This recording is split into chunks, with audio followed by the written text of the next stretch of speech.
Morning, everyone. Welcome at this Highlighting Organic Chemistry in Switzerland section, which will be introduced by Christoph Spar. I welcome you all as the new chair of the Organic Chemistry Division of EuChemS. And with this, I give over the floor to Christoph. Yep. Thank you, Adri. Yeah, welcome everyone to Highlighting Organic Chemistry in Switzerland. My name is Christoph Spar. I'm the Swiss delegate of the Organic Chemistry Division of the European Chemical Society. And first, I would like to thank Pat for initiating and hosting this series, and today especially for the opportunity that we can highlight organic chemistry in Switzerland. So organic chemistry is immensely important for Switzerland, for our economy in particular, due to our chemical, pharmaceutical, life science industry. And exceptional research is performed by our many industrial colleagues in organic chemistry. But today, we will be focusing on the exciting work carried out at our universities. More precise, we will hear from representatives of 7 Swiss universities, and we'll have a really wonderful lineup of speakers who are at the various stages of their career and active in different areas, showcasing the diversity of organic chemistry. I'm really delighted and grateful that we will be able to enjoy an overview of their fascinating research today, and just like to thank you so much that you will be sharing your ideas and results with us. In addition, since our first speaker, Christian Bosche, is an organic chemist of the University of Fribourg, and also the president of the Swiss Chemical Society, will have the special pleasure that he will, in this role, first outline the organic chemistry landscape in Switzerland, which will then be followed by an outline of his own research.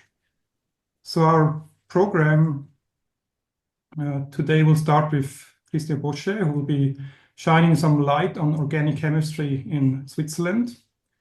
Don Hilbert of the ETH Zurich will then infect us with virus-like assemblies. From the University of Bern, Francesca Paradisi will catalyze our morning with enzymes. With Peter Stacko of the University of Zurich, we'll get to the heart of organic photochemistry. My colleague Dennis Gillingham here at the University of Basel will then bring us closer to induced proximity. And from the University of Geneva, Michael Rickhaus will bend our minds towards molecules that are in order. And with catalysts engineered by Nikolai Kramer of the EPFL, our favorite bonds will be selected. The event will then be closed by Adri Minar, our new president of the EuChemS division of organic chemistry. Okay, with that, let's get started. Maybe, Christian, if you could share your screen. And as always in this series, we'll keep the introduction of our speakers as short as possible, allowing us to focus on the most interesting aspects of organic chemistry.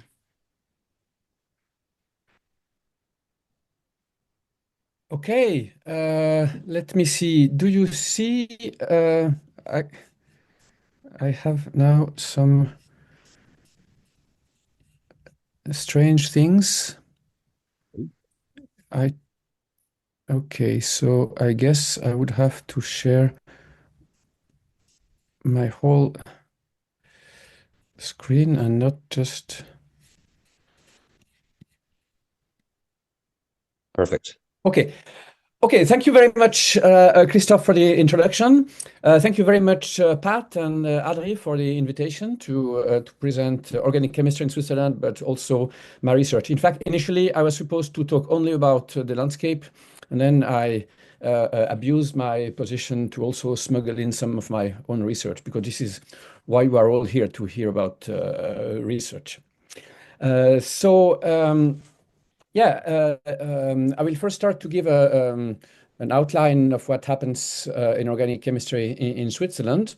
So, as you all know, Switzerland is a rather small country. Actually, it's even smaller than it looks, because the southeast is filled with mountains. And actually, you can see on this slide, the concentration of a research institution is more towards the upper left diagonal of the country. So we have in Switzerland 8 institutions that are PhD granting institution having organic or having chemistry department.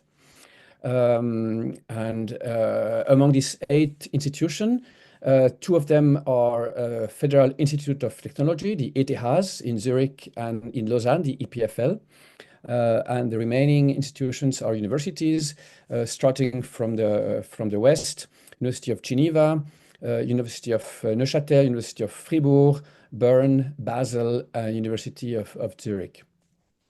On top of that, there are also Fachhochschulen, so these universities of applied sciences that also are very active in chemical research. And there is one of them in Zurich.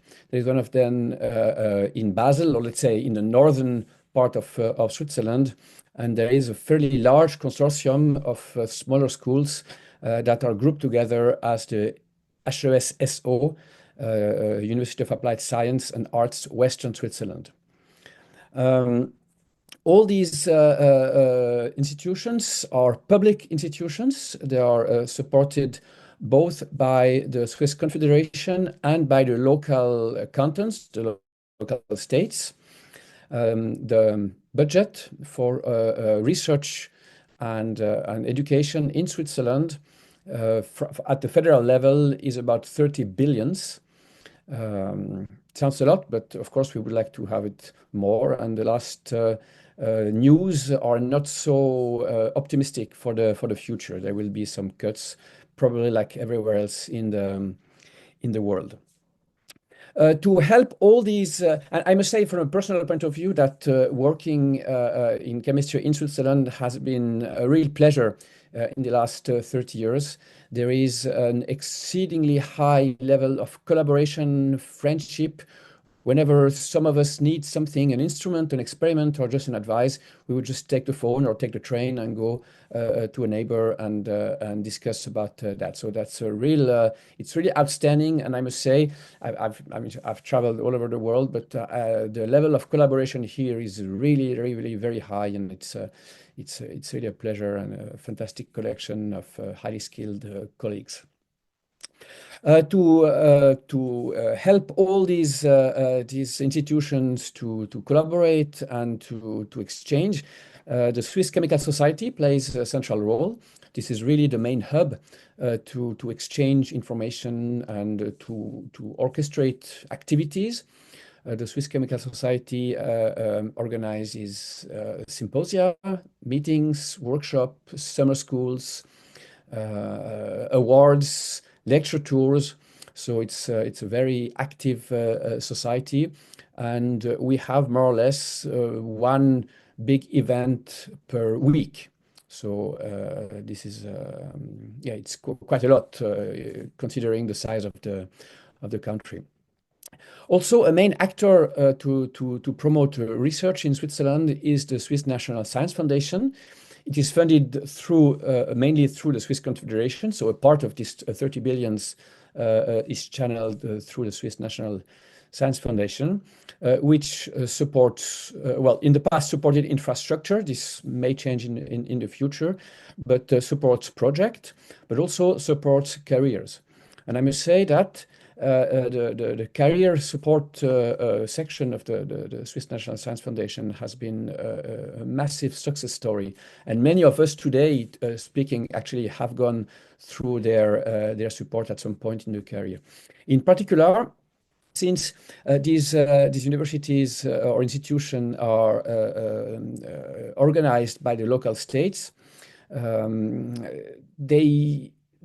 say, there may be a lack of global strategy at the national level, and sometimes a replacement of retiring colleagues occur fairly late, and at a time where the supply of talented candidates is not at the highest level, and vice versa. And so the Swiss National Science Foundation played a very good role in anticipating these renewal of the aging colleagues.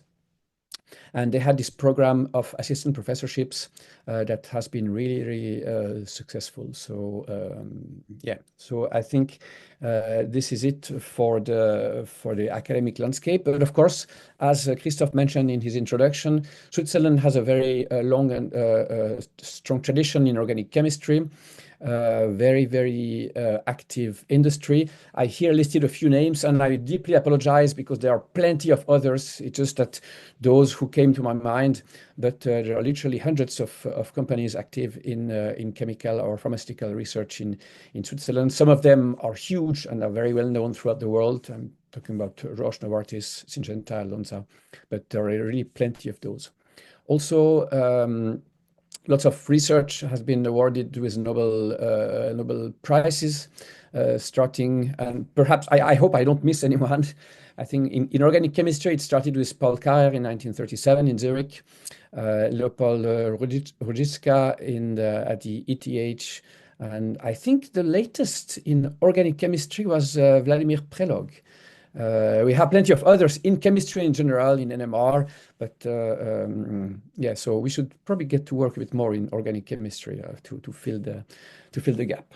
Okay, so that's it for the general comments on the organic chemistry landscape in Switzerland. Let's now zoom into what my group and I have been busy in the last 30 or so years. And we kept going back and forth from, let's say, my first love in the synthesis of natural products to photochemistry, to more recent center of interest, and that is physical organic chemistry in a broader sense, and isolation of natural product. But of course, we keep going back and forth between all these aspects. In fact, I started in my PhD work with very, very simple alkaloid synthesis.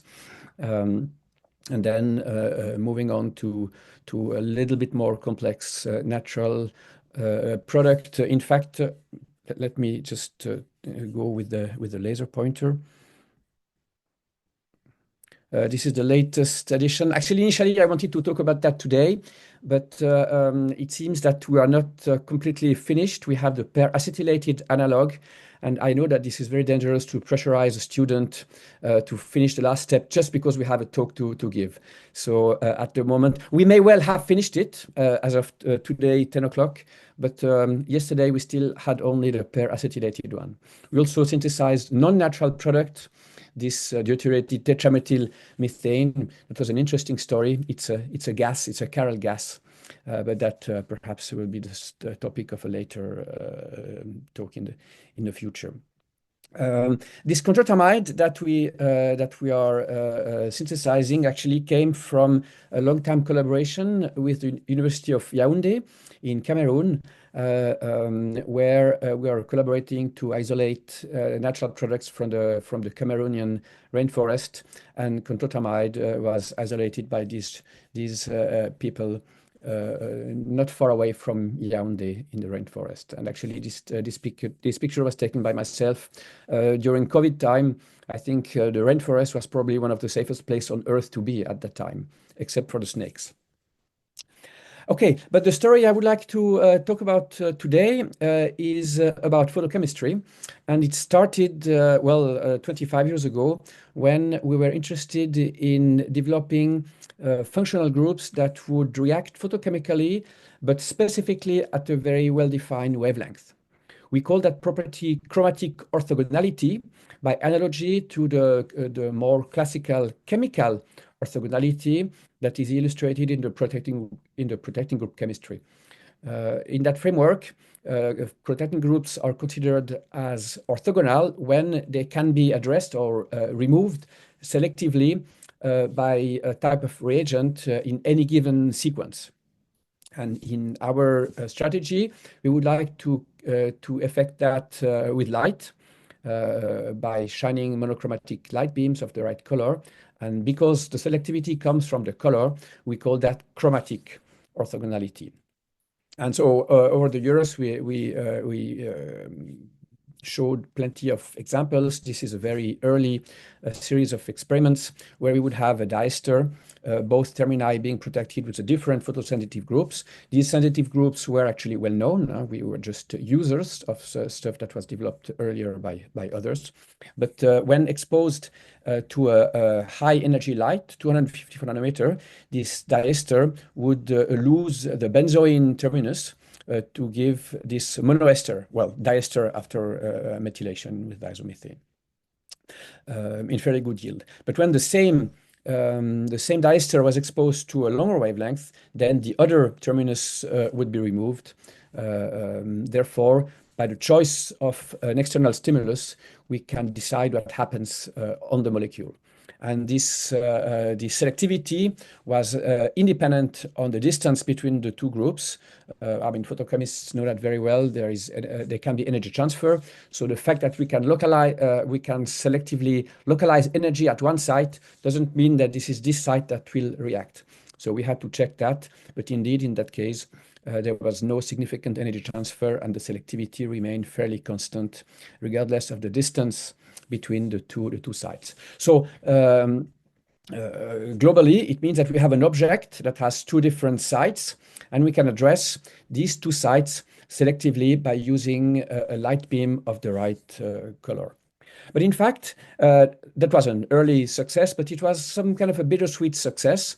The plan was actually to have on both termini groups of the same general structure, but that we would tune by just changing a couple of substituents in a kind of metchem type approach. You know, you change a methoxy with a fluoro group, and then you have altered properties. But in fact, this approach was a gigantic failure. And so, of course, that's interesting because we have to figure out why and try to correct the problem. So let's now very briefly focus on the mechanism of this process. And here I give a very naive and organic chemist type of depiction of the mechanism. People have been argued on this mechanism for half a century, and it's not completely the disputes are not completely settled. But basically, we have here the ground state molecule that gets excited by a photon, by light, to give some kind of diradical. And again, I don't want to discuss about the nature of this biradical, it doesn't matter. But at some point, this oxygen will pick up a hydrogen atom at that position, leading to one of these forms. Actually, these are kind of resonance form, and I think it's a bit artificial to discuss whether it's a biradical or so a radical abstraction or a hydrogen shift. It doesn't really matter. But what matters is that here a hydrogen is missing, and the consequence of this event is that the molecule ultimately will fragment and liberate what is connected at this position. So the big problem in a photochemical reaction is that the overall rate constant that we can observe is a function of the absorbance of the starting material, so how easily it can be excited with light, and the quantum yield. The quantum yield reflects how efficient is this, well, once the excitation has been done, how efficiently it can be used to convert into the product. And in this family of substrate, unfortunately, very unfortunately, these two parameters respond in opposite direction with respect to substituents. An electron donating group on the aromatic ring is very good to increase the absorbance, but at the detriment of the quantum yield. And since the overall reaction rate or the efficiency of the process is the product of all these parameters, well, if you gain something here and lose something here, the overall effect will be fairly constant. And this is one of the big problems, I would say it's even the plague in photochemical, in organic photochemistry, is that you can't really easily disconnect these two parameters. When you change something on the molecule, it has an effect on both. The dream would be to have a little screw that you can just turn, adjust to tune the quantum yield without touching the absorbance. That would be the holy grail in photochemistry. But if we look at this mechanism, you see that, in fact, the molecule gets excited, and most of the time to get to this diradical, and most of the time nothing happens, it goes back to the ground state. But if this step that is supposed to be slow is made a little bit faster or slower, it means that the fraction of molecules that go backwards will be altered. And that's the very definition of the quantum yield. So if we can slow down the abstraction of this benzylic hydrogen, for example, by changing a hydrogen atom by a deuterium atom, then indeed we have slowed down this process and reduced the quantum yield. And so that's this little screw that we were looking for. So perhaps by substituting this position with deuterium, of course, this has no impact on the absorbance. We can selectively tune these parameters without touching that one. And that's what we had done quite some time ago. And in a very simple experiment where we have the per-deuterated compound at the benzylic site and the non-deuterated one with slightly different side chains. It has no impact on the reactivity, but it allows us to trace back who came from what. And indeed, deuteration had a massive impact on the quantum yield or on the ratio of these two esters, as shown by GC, and we had an isotope effect, or let's say a rate reduction by up to a factor of 8, which is about the maximum expected for a thermal kinetic isotope effect. And so this helped us to now go back to the initial plan to have two different groups with the same core, but changing substituent, like this diester. When it is hydrogenated everywhere, so here also is hydrogen, you see that the photolysis gives almost a statistical distribution of all the possible products, ranging from cleavage on right-hand side, left-hand side, total cleavage, and starting material. But once we switch to the deuterated one, then we get almost 15-to-1 ratio of the preferential cleavage of the non-deuterated one. So in a way, the deuterium has protected temporarily the protecting group. So this allowed then to carry out the selective deprotection either on that site to give after a sequence of photolysis the fully deprotected one, but the choice of the sequence of irradiation, short wavelength, long wavelength, or the other way around, allowed us to travel around the synthetic space by different pathways by changing the sequence of these light pulses. But of course, so that to get to that point, we had to investigate plenty of things in the mechanism. And there was one very counterintuitive observation that boggled our mind for quite a long time. Is that intuitively, we would expect that if we have a very good living group, that would facilitate the process and either accelerate the process as observable, but de facto having an effect on the quantum yield. But in fact, it's exactly the opposite that happened. Those derivatives like esters, carbamates had very low quantum yield, whereas these lousy leaving groups like ethers had a quite high quantum yield, and that was spanning several orders of magnitude. And the question is why? Well, if you remember the mechanistic scheme that I've shown a couple of minutes ago, a radical was generated at this position. And so we expressed the hypothesis that perhaps the radical stabilization power of the group X here would have an impact on the overall quantum yield. In other words, a strongly radical stabilizing group like an ether would facilitate the abstraction of this hydrogen, whereas an ester or a carbonate, which is not a very good radical stabilizer, would prevent or hinder this process to occur. Of course, we are here on a slippery slope because we are mixing kinetic factors with thermodynamic factors, and you are not talking about the same potential energy surfaces.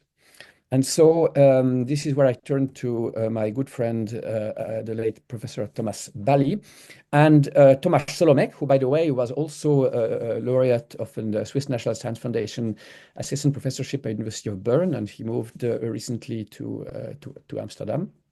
But at the time, he was a PhD student, joint PhD student with the University of Brno and University of Freiburg. And the pathway of this photochemical process was thoroughly calculated. And it seems that there was indeed a correlation between the radical stabilization energy and the, well, an event that is up there, here, or here. We can call that transition state. I will perhaps refine this term a bit later. But it seemed that indeed there was a correlation between the stabilization of the product, so the radical, and the location of this maximum. And when you have a correlation of the position of transition state and the thermodynamics of the process, this screams for something. But at the time, I was too scared to publicly say what I thought was what's happening. And so we very diplomatically called that an illustration of the Bell-Evans-Poliani principle. But in fact, some other people, well, actually, Howard Zimmerman, some of you perhaps knew him, was never scared to express publicly what he thought. And so in one of his papers in the 1970s, there is mention that there is a correlation between thermodynamics of a photochemical process and the rate of this process. And this is where I realized that perhaps now is the time to express what I thought. Is there the Hammond postulate operating here? But of course, as I said, it's a very slippery slope because the Hammond postulate has been exemplified many times at the ground state. But at the excited state, it's another story because there are different surfaces that are involved. There may be no transition state, but conical intersection. So this is why from now on, for the rest of my talk, and I see that the time is advancing, so I should hurry up. I will use the word transition state, but in fact, we don't know what it is. This transition state is in fact the event that will determine the outcome of the process. And regardless of the label that we put at this transition state, we should probe it and investigate a bit deeper. And so very briefly, the Hammond postulate says that for a very exothermic reaction, the transition state looks like the reactant, whereas in energy and in structure, whereas for endothermic reactions, the transition state looks like the product. And the question is, can we apply that for photochemical reaction because we are not walking or surfing on the same potential energy surface? But this has to be checked experimentally. And so we chose a Nourish type 2 reaction as a proxy or as a model to investigate the location of this transition state. So in a Nourish type 2 reaction, there is a ketone, a carbonyl group that will abstract a hydrogen atom in the benzylic position. And if we have an unbiased system, the carbonyl group can, in principle, abstract either of this one or the backwards hydrogen atom at this position. So we chose this system to be as little biased as possible, so that, but of course we need to have some differentiator to analyze later what has happened. So we thought that a deuterium atom at this position would be a good solution. You have to imagine that the excitation of a molecule by a photon is an instantaneous process. Well, it's a femtosecond process, and so the molecule, regardless of its conformation, will be excited. And so if the transition state or the event that will dictate what's going to happen later is very early, then it will reflect this random conformation. And then this oxygen can abstract either of these two atoms. And we expect then to have a 50-50% mixture of hydrogen or deuterated containing styrene. On the other hand, if the transition state is a bit later, we have a much more structured arrangement, and then this oxygen will pick up preferentially a hydrogen atom that is more in line with what we expect for hydrogen abstraction by unexcited carbonyl. And so if we have a later transition state, then we expect to have exclusively hydrogen abstraction and deuterated styrene remaining. Of course, we are fully aware that there is an intrinsic preference to remove a hydrogen over deuterium, and we have factored that in our calculation. Of course, to be thorough, we should also try the other isomer, so that if we have a structured transition state, we would have exclusively the hydrogen-containing styrene. This is also a way of checking whether the isotope effect plays a big role or not. And then, of course, we have in order to check the Hammond postulate, we need to alter the thermodynamics of the process. And this is why we have here different substituents: electron withdrawing, donating at the ketone side, and electron donating or withdrawing at the benzylic side. And of course, we can alter the thermodynamics of both the reacting species, so the ketone, or the radical that is formed by the abstraction. And so this is where Freya Harvey, a brilliant graduate student, embarked on the synthesis of a whole series of substrate. So it's only one slide. Actually, there is another slide later. It's very, very significant work, because at that time, stereoselective labeling methods did not exist. So we had to develop that. That's also the topic for another talk. But she made 9 substrates that we call the anti, because here the deuterium and the OTBS are in the anti position. But of course, she had to do also the same series with the syn. So that was probably more than a year's work just to bring all these substrate, not really knowing whether it would lead to something interesting in terms of mechanism. So let me summarize. The syn isomer upon excitation should lead to a preferential abstraction of hydrogen if we have a chair-like transition state, and we would obtain mostly deuterated containing styrene, whereas the anti-substrate would lead to abstraction of deuterium, and we would get mostly H-styrene. And so in this chart, the nomenclature that I suggest is that the dot on the left-hand side reflects changing the substituent on the benzylic aromatic side, whereas the dot on the right reflects changing the substituent on the ketone side. And a red dot is with an electron, let me see, the red dot is with an electron releasing group, the methoxy.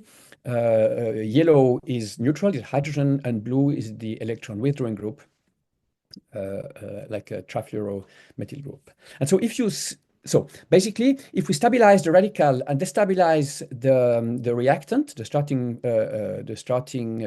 ketone, we would like to have a red dot on the left and a blue dot on the right, like this one.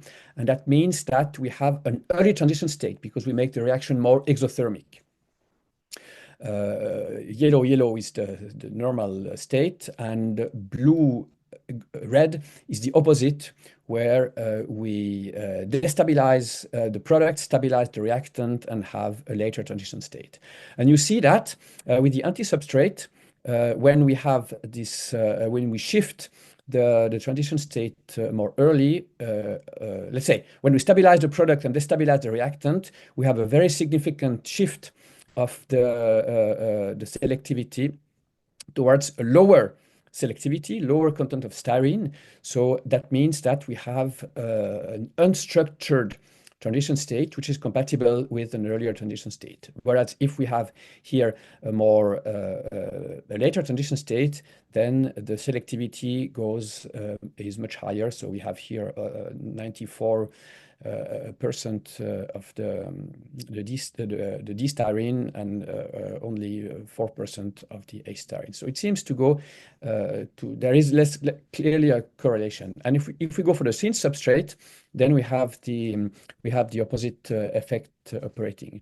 What's interesting is that here you see the scale is much further away from 100% than this one is close from 0. But this is expected because abstracting a deuterium atom is intrinsically more difficult than abstracting a hydrogen atom. So that's an illustration of the kinetic isotope effect. Okay, so my time is almost over. So actually it is over, so I should really hurry up. There was still a problem because at that point, I had said that the same substrate would lead to the D-styrene, but and the anti-substrate would lead to the H-styrene, and we get exactly the other way around. So the impact on the transition state is correct. However, the shape of the transition state that we had proposed is not correct. And calculation showed that it is the case. It doesn't matter for the discussion. It's just that we just had the wrong hypothesis. Okay, now I should stop. We expanded our study by using the isotope effect as another proxy of the transition state. It matches what we thought. So basically, the answer is we believe that yes, there is a Hammond postulate for a photochemical reaction. I would like to acknowledge the contribution of my group. Those in red contributed to the work that is shown here, including actually Thomas Solomek and Thomas Bally. But most of the work was done by Freya Harvey. That's really a fantastic piece of work she has done for her PhD. And with that, I would like to thank again the organizer for the invitation and you for your patience. Christian, excellent. We're off to a great start this morning. Well done. Now again, the series is open, or the paper is open for questions. And I've just put in the chat function how that is done. So the panelists can just raise their hand in the normal Zoom fashion. The same for attendees, or you can put your questions into the Q&A part of the Zoom function as well.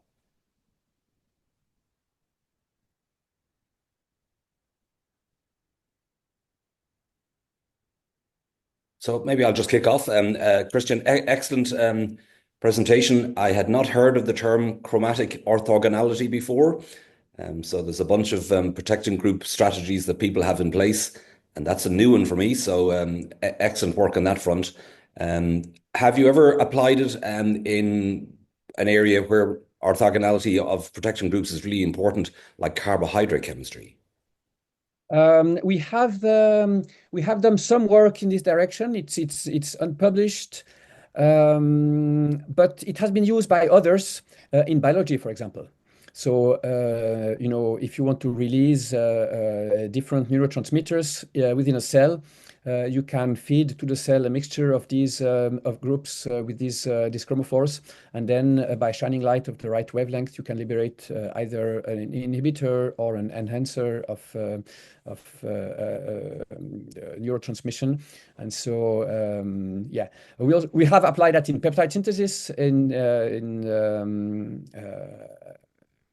so there are examples out there. Other groups have then picked up on that. But for carbohydrate, the results were not completely satisfactory, not because of the photochemistry, but because we had to introduce those groups to start with. So basically, the orthogonality problem remains. It's just that with the chromatic orthogonality, we subcontract the problem of dealing with various hydrophile group at a different point. But the usefulness of chromatic orthogonality in carbohydrate would be for automated synthesis. Sure. And at some point, Peter Seeberger was interested in doing that. I don't know how far he has gone with light.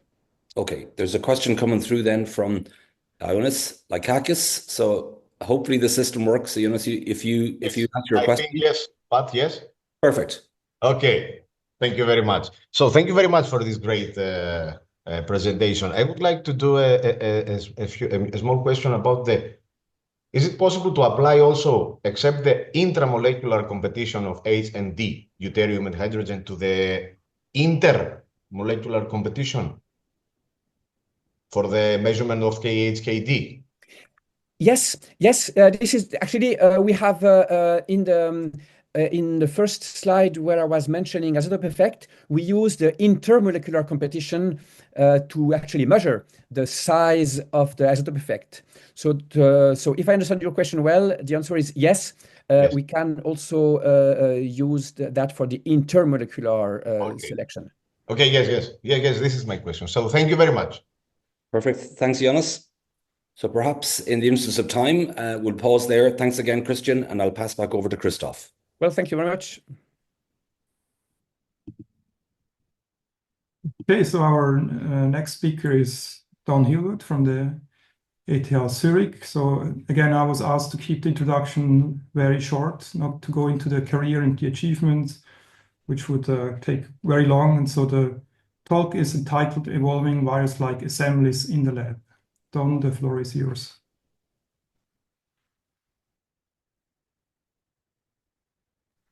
Thank you, Christoph, for the opportunity to present work in chemical biology, a vibrant research area across the Swiss chemistry landscape. My lab, we've largely focused on protein design, enzymes in particular, but in recent years, we've become interested in proteins that self-assemble into cage-like structures. And viruses, of course, are perhaps the most prominent natural example of that. Many of you probably know Peter Medawar's definition of a virus. But I can't seem to change my... Many of you probably know Peter Medawar's definition of a virus as a piece of bad news wrapped up in protein. That sounds a little bit flip, but actually, if you think about viruses, it actually makes a lot of sense. Viruses have as a hallmark this container-like structure in which they encapsulate their genomes, RNA or DNA, within these structures. Some viruses have structures that, as in SARS-CoV-2, a membrane exterior that's studded with proteins, but others have truly only protein shells, these beautiful icosahedrally symmetric structures that you see for common human pathogens. But you can also have more exotic structures like the cone-shaped capsid of the HIV protease and these unusual structures from Ebola and smallpox. But have you ever wondered where the first viruses might have come from? This is a question that we asked ourselves, but it turns out that people have been thinking about this for many years. And I think there are currently three basic hypotheses. The first is that viruses came first, that they are an evolutionary intermediate between prebiotic chemistry and the first cells. The second idea says, no, actually, viruses are what's left over from primitive cells, and they jettisoned everything they didn't need so that they could adopt a parasitic lifestyle. And the third idea, the escape hypothesis, is somewhere in between. It suggests that viruses started out as self-replicating RNA and DNA in cells that learned how to recruit host proteins to package themselves in the interest of genome propagation. And this seems like an idea that one could test in the lab. And so what we set out to do is try to teach a non-viral protein how to encapsulate its own encoding mRNA in the complex milieu of a cellular cytoplasm. Now, we don't actually need any new viruses, but virus-like particles turn out to be very useful as vaccines. You can display various antigens on their surface and then elicit an immune response to combat disease. You can use virus-like particles for delivery vehicles, not just for nucleic acids, but also for proteins or small molecules. And our interest was originally in using these as molecular containers that could entrain sequentially acting enzymes in a confined environment to make mini metabolic pathways. But today we'll focus on the virus story. And our starting point was an enzyme. My first love is enzymes. We've designed many and have studied their mechanisms. The enzyme that we chose is called lumazine synthase. It catalyzes the penultimate step in the biosynthesis of riboflavin. And in many organisms, the key catalytic unit is a pentamer. But in some organisms, like the hypothermophile Aquifex eolicus, 12 pentamers come together into a cage-like structure. So you have 60 subunits. What's interesting here is that the active site is on the interior of this protein cage, and the substrates have to enter through this small pore in the five-fold symmetry axis of the individual pentamers. And that seems odd until you find out that on the interior of these cages is typically the last enzyme in the biosynthetic pathway. And so in putting these two catalysts together increases metabolic efficiency because you're able to channel the product of one enzyme to the active site of the next. Now, we chose lumazine synthase because it forms a virus-like structure. It's a 16 nanometer particle, but it has no inherent affinity for RNA or DNA. And so you could ask yourself, what strategies could you do to convince this molecule to assemble around its own encoding mRNA? Probably the simplest thing that you think of is to paint the interior with positively charged residues. You could make mutations to introduce arginines or lysines on the luminal surface of the cage, and that has been done. And if you produce this in E. coli, you actually find out that it can encapsulate RNA molecules that are present in the cell. But for the goal of being able to make a virus-like mimic that can encode its own, that can encapsulate its own encoding mRNA, this system has two problems. First, the interior volume is too small to accommodate an 863 nucleotide long chain that would encode the individual subunits. The volume is only about 270 cubic nanometers, and that's just too little to be able to package such a long piece of RNA. The second problem is specificity. Why should this cage package selectively its own mRNA versus all of the other RNAs in the cytosol? You have tRNAs, ribosomal RNAs, other mRNAs. So this doesn't work very well. To overcome these problems, a postdoc in the lab, Naohiro Terasaka, decided to mimic classical RNA viruses, which typically use a cationic peptide that they attach to the NRC terminus of the individual capsid subunits to attract the correct RNA. Now, we could do that in this particular system, but the NNC termini project to the exterior of the capsid surface. And so that's not very good. So in order to realize this, we need to do some protein engineering. And Naohiro undertook a process called circular permutation, in which he connects the natural NNC termini with a flexible loop. He used a lot of histidine so that he could easily purify this on a nickel column. He opened up a site on the interior, and then to the end terminus, he attached an arginine-rich motif, an ARM, a small peptide that binds with high affinity a peptide, RNA hairpin called BoxB. So this is called the lambda N plus peptide, and it binds BoxB sequences with subpicomolar affinity. And so this we can use as an address to choose the single RNA out of all of the others within the cell. So Naohiro took the system, introduced it into E. coli, he added the packaging signals, the BoxB hairpins at the 5' and 3' ends of the gene, produce the protein by translation, and if everything works, the cationic tail should be able to find the BoxB packaging signals and encapsulate it. And so Naohiro was very excited. He isolated these particles. They had RNA in them, but he was very disappointed because the RNA was largely chopped up. The longest fragments were about 200 nucleotides. And that's presumably because in the cell, there are RNases that can digest the message before it's encapsulated, or potentially even afterwards, if the cage is somehow dynamic. To solve this, we turn to our go-to engineering strategy, namely directed evolution. Naohiro produced a very large library of variants. We call these nucleocapsids. So this is the nucleocapsid 1. This is the circularly permuted variant. You can make 100 million variants, transform them into E. coli cells. Each cell produces one variant. And so you can then translate that into the corresponding protein. And we're going to do so in the presence of a toxic gene. And the gene that he chose was HIV protease. HIV protease is difficult to produce in E. coli cells because as a protease and a nonspecific protease, it can chew on other molecules in the proteome and it makes the cells very sick. And so it's hard to grow cells producing this protease.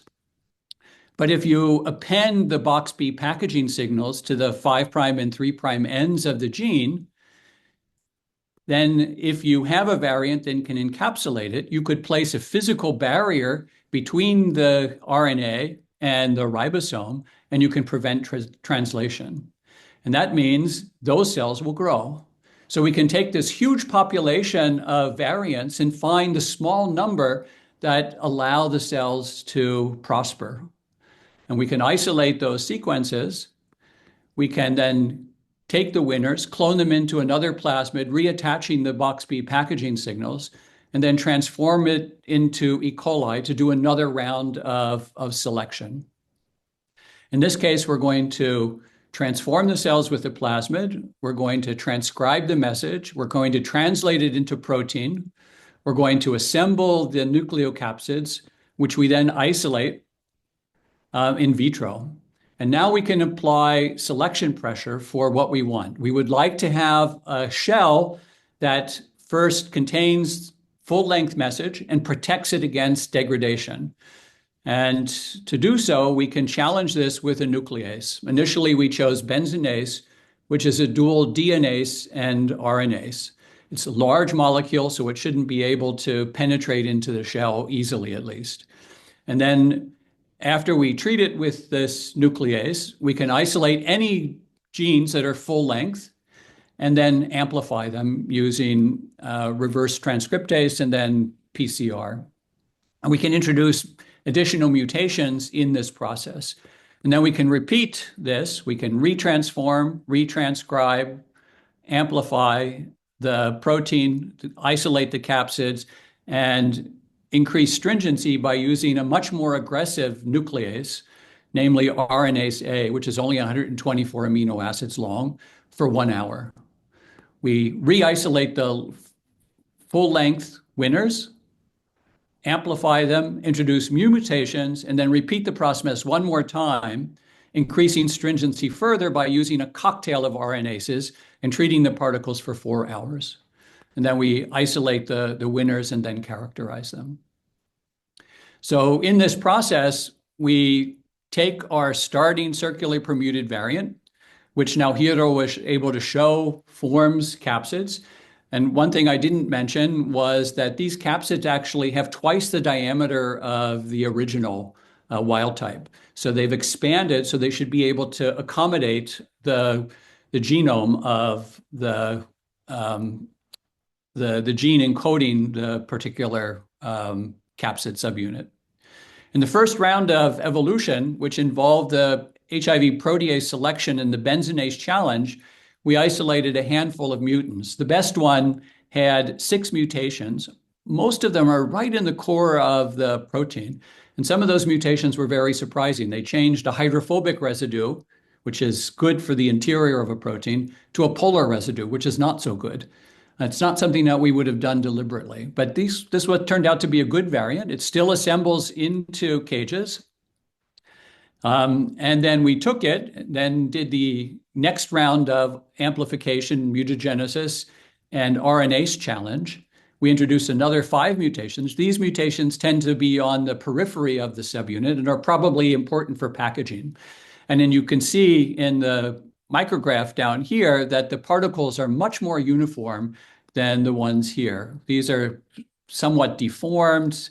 In the original one, there's a lot of broken shells. These are very well behaved now. So we've seen a dramatic change in topology. And in the last round of evolution, now we're using the RNase cocktail as our challenge and the treatment for 4 hours. We introduce another 6 mutations. 3 are in the core, a couple are in the exterior loop that we introduced by circular permutation, and there's 1 in the lambda N plus peptide. which is a known mutation, a lysine to an arginine, which increases the affinity for the RNA, the box B packaging signal, by a factor of 3 or 4. So maybe this is important for improved packaging.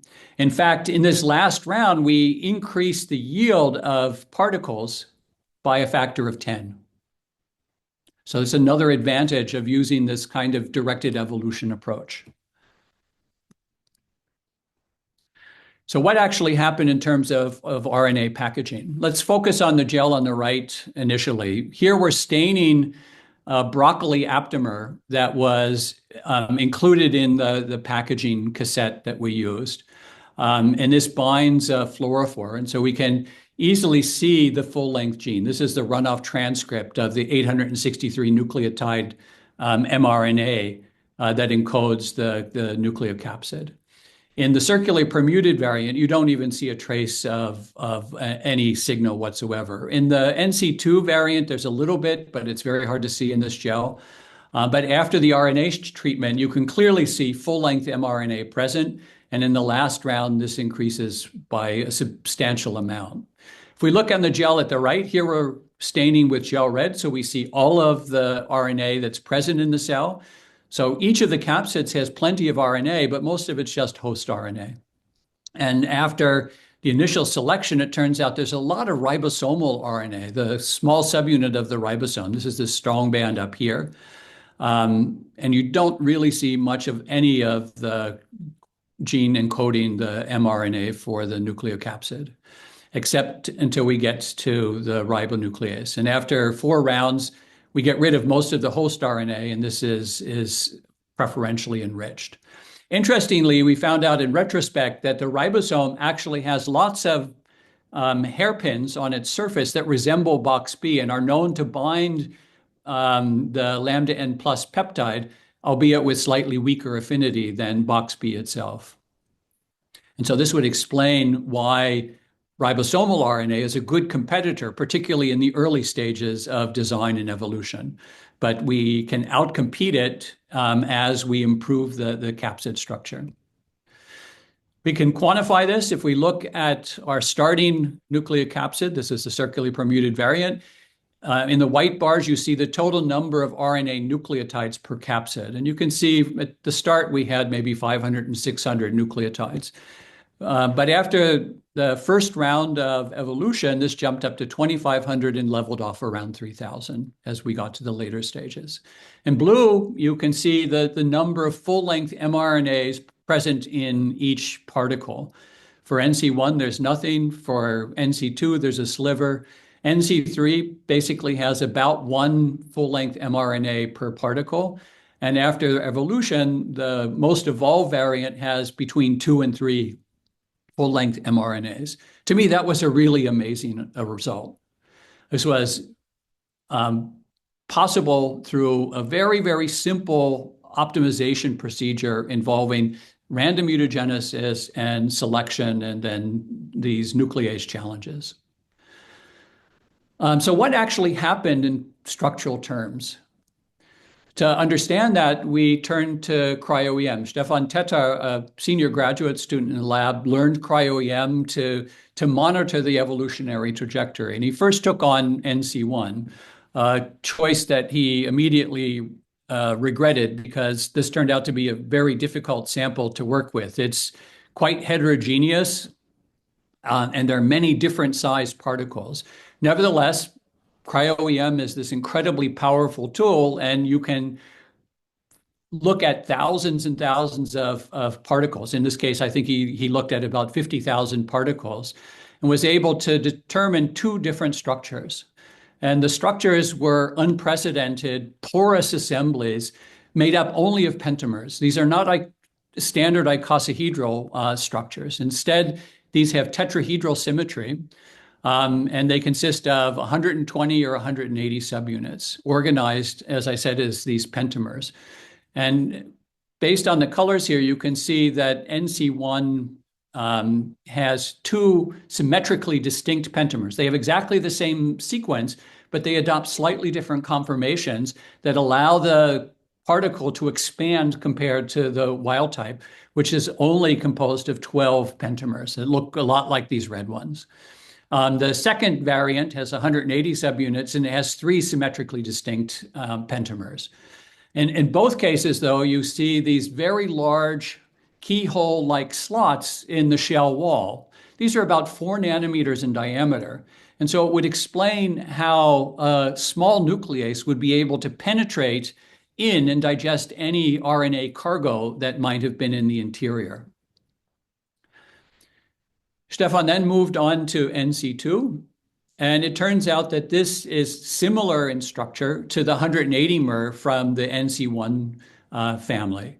So 180 subunits, also with these porous keyhole-like slots. But enough of the RNA could be protected, presumably by the lambda N plus peptides that project into the interior, that it could be amplified.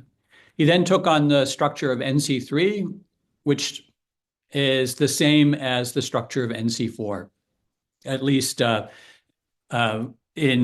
overall 3-dimensional features. And I'm going to just show you the structure of NC4 because that's the structure we have at highest resolution. It's about 3 angstrom resolution. So this is the actual structure. This looks a lot more like a virus-like capsid. It has 240 subunits, and it is icosahedral in symmetry, and it's called a T=4 icosahedron, which basically means that you have 4 symmetrically distinct subunits in the icosahedral lattice. And these distinct subunits are colored red, yellow, green, and blue in this picture. You can also see in red here would be the outline of the individual 12 pentamers in this scaffold. But you can also see that these are not only red, they're actually domain swapped. They actually share components of different subunits. And I can show that here in a simple movie.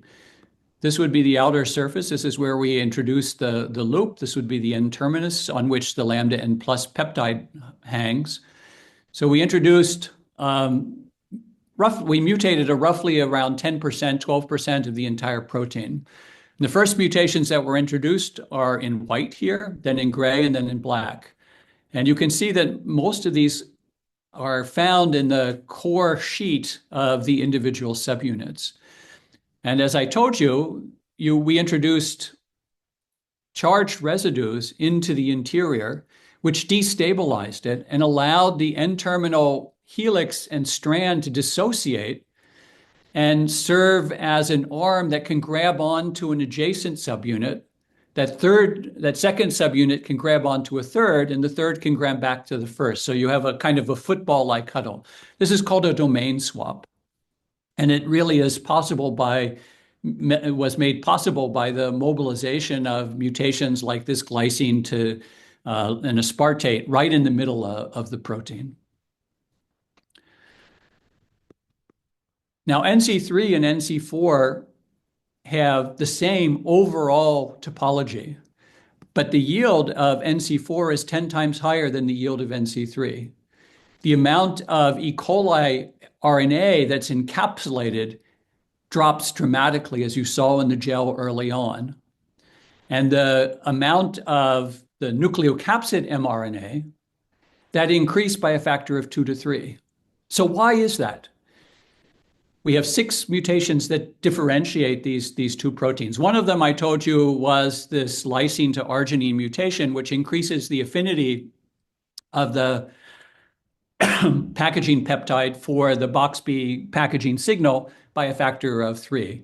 But if you revert that mutation back to a lysine, we don't actually see a change in these properties. You still have high yields, very low E. coli host genome and packaged, and comparable amounts of the targeted mRNA.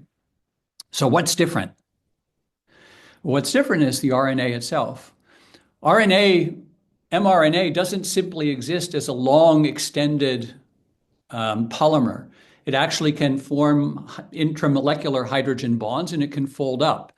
And in fact, you can map the conformations of these structures using X-ray footprinting, which we carried out in collaboration with Rydon Twarek and Peter Stockley in the UK.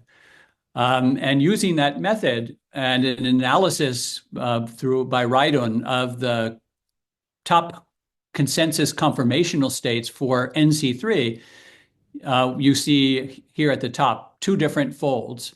One of them presents the Boxb packaging signals that we introduced deliberately at the 5' and 3' ends of the protein. These are shown in orange, but it also presents other Boxb-like signals that bind the lambda N plus peptide just more weakly than Boxb itself. In fold 1, you have these 2 plus the 4 additional ones. In the second top consensus fold, you only have these 4.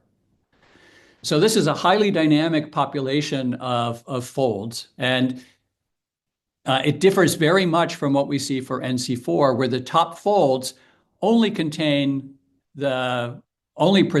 the 5' hairpin that we introduced deliberately, surrounded by 3 weaker binders. And the consensus areas are very similar in these 2 top folds. So it looks like we have generated a packaging cassette, much like natural RNA viruses, that can recognize the lambda N plus peptide and bring subunits together and orchestrate their assembly. So not only have we recapitulated the structure of a natural virus shell, but we've also recapitulated the packaging mechanism that leads to efficient encapsulation in the presence of lots of other competing RNAs in the cell. So if you remember nothing else from this talk, I think the take-home message is that it is really easy and really fast to repurpose a non-viral protein to look something like a virus. There's a reason that viruses are the most abundant biological entities on this planet. And I think our results provide strong support for the idea that the escape hypothesis could have been one of the strategies that viruses used as they originally emerged from cells.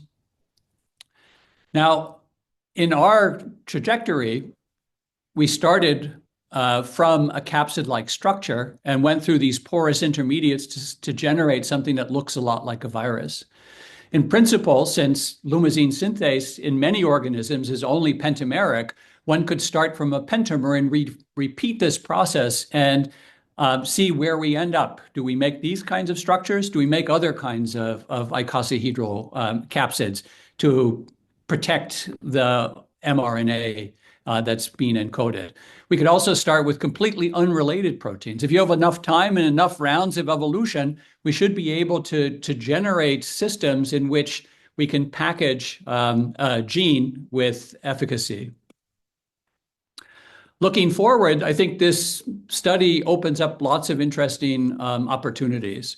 Can we package other genomes? We've already shown that we can package 2 or 3 different genes. We can package multiple genes in tandem to one another. If the gene does not have the packaging signal, we can actually introduce it to increase packaging efficacy. Rydon has been able to show that you can design packaging cassettes in particular genes that can then lead to highly efficient assembly. Can we look at the assembly mechanism? We believe that the structure of this offers a completely different mode of assembly than the original systems. We probably make domain swap trimers, and that these make then pentons, where you have 5 different domain swap trimers, and then these combine to make the full 240 subunit protein. We've recently been able to recapitulate the assembly in vitro using special tricks. This was published last year in Nature Communications. Interestingly, in vitro, the packaging signals are much less important than they are in vivo, where selectivity is the designing advantage. We're also keen to figure out how to release the cargo using various triggering mechanisms, proteolysis, metal binding, pH changes, and whatnot. We'd also like to deliver these particles to cells, much like in real viruses. And then we'd like to be able to expand this kind of research to many other protein cages. In fact, there are lots of candidates for choice. There are lots of natural viruses. There are other protein assemblies in cells, for example, ferritin, which is used to nucleate iron nanoparticles. And bacteria, as alternatives to eukaryotic organelles, use these gigantic microcompartments to assemble multiple enzymes. Probably the most famous is the carboxysome, which entrains carbonic anhydrase and rubisco in these shells to increase the efficiency of CO2 fixation. These kinds of structures are responsible for fixing probably 40% of the CO2 fixed on the planet. But in addition to these kinds of natural structures, one can nowadays design these kinds of assemblies through computational methods. David Baker and Todd Yates have pioneered this area and have designed many, many, many different structures. This is just a small subset of these.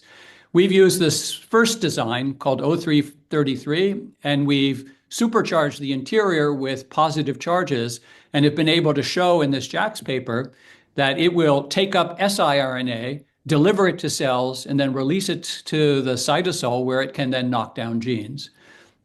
In this Nature Communication paper, we've actually shown that we can package lipids on the interior and then fill those lipids with relatively insoluble drugs and then deliver those to cells.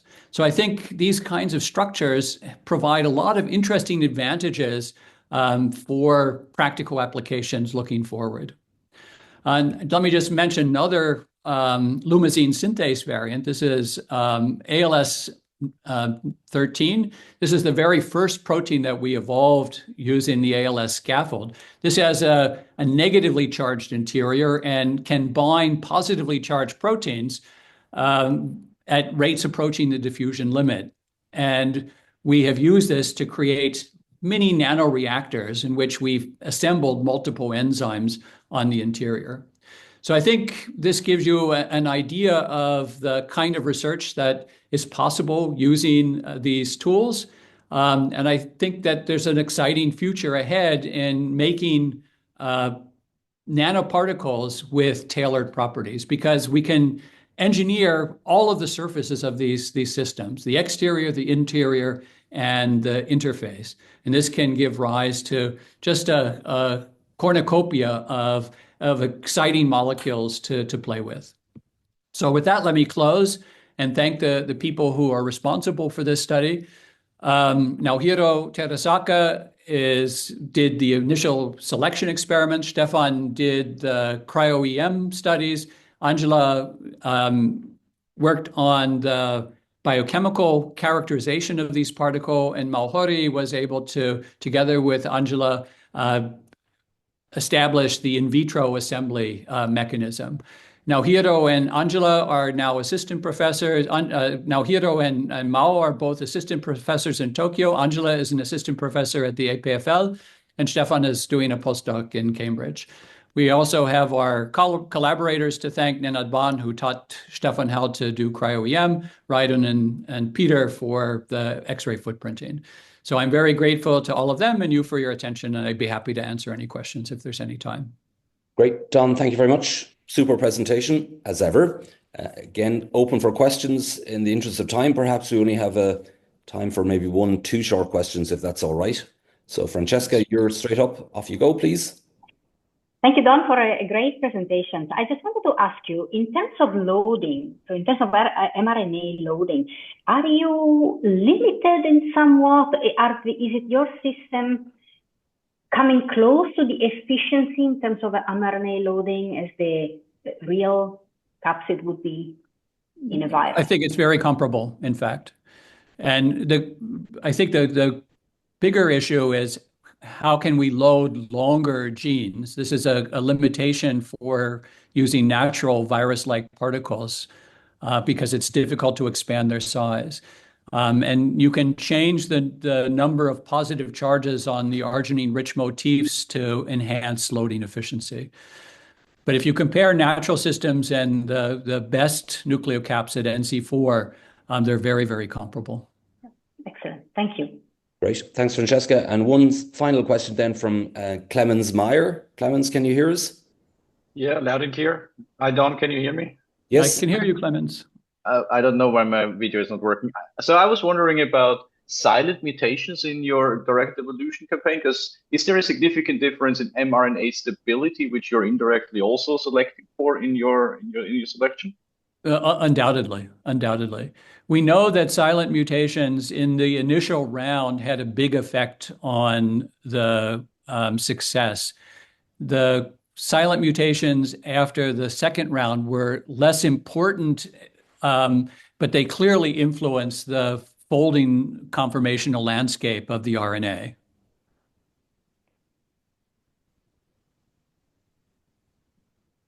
Okay, that seems like the answer, and Clemens is there. Okay, so perhaps we'll finish there. Don, excellent, thank you again, and pass back over to Christoph. All right, good. So next we will hear about enzymes in hybrid catalytic systems by Francesca Paradise from the University of Bern. So Francesca, we are looking forward to your presentation. You're muted.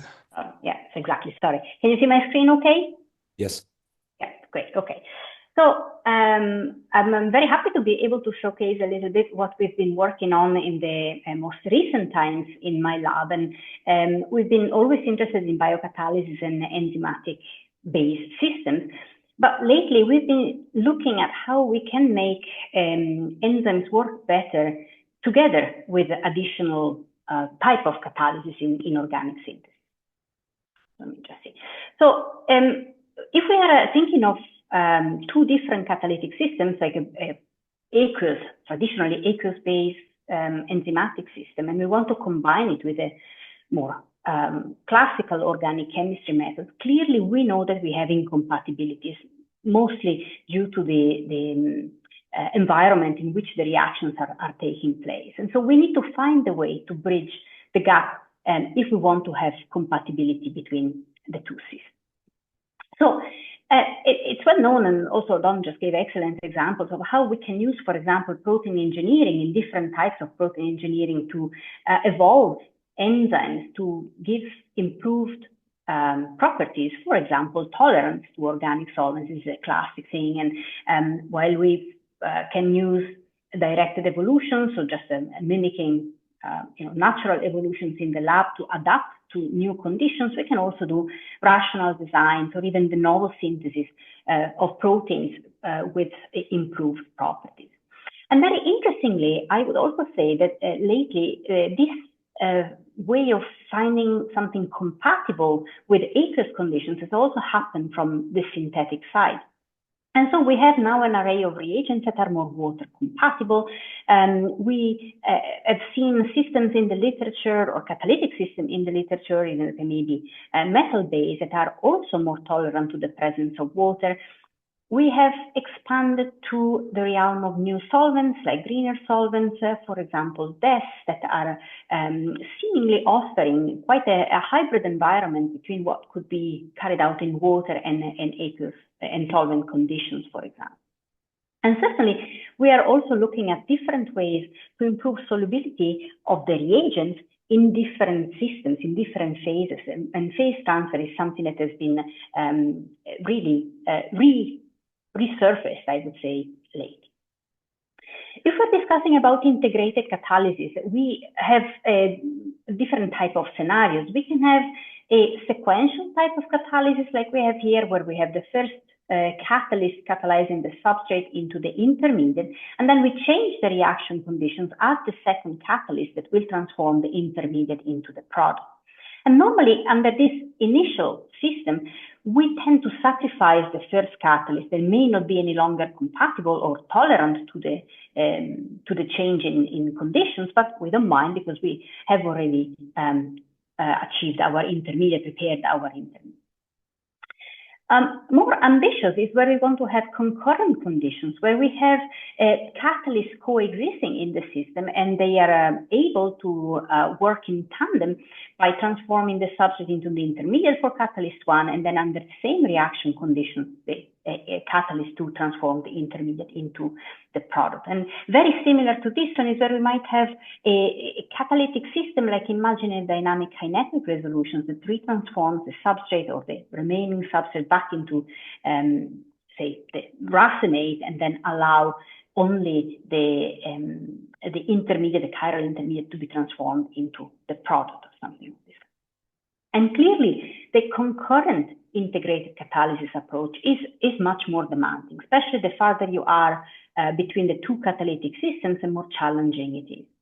And our impression is that while this is certainly a very ambitious plan for a scientist to try and find good conditions or to evolve systems so that they are becoming more compatible to the partner catalyst, perhaps we are looking to maybe then design systems that tend to be not optimal for either of the catalysts, right?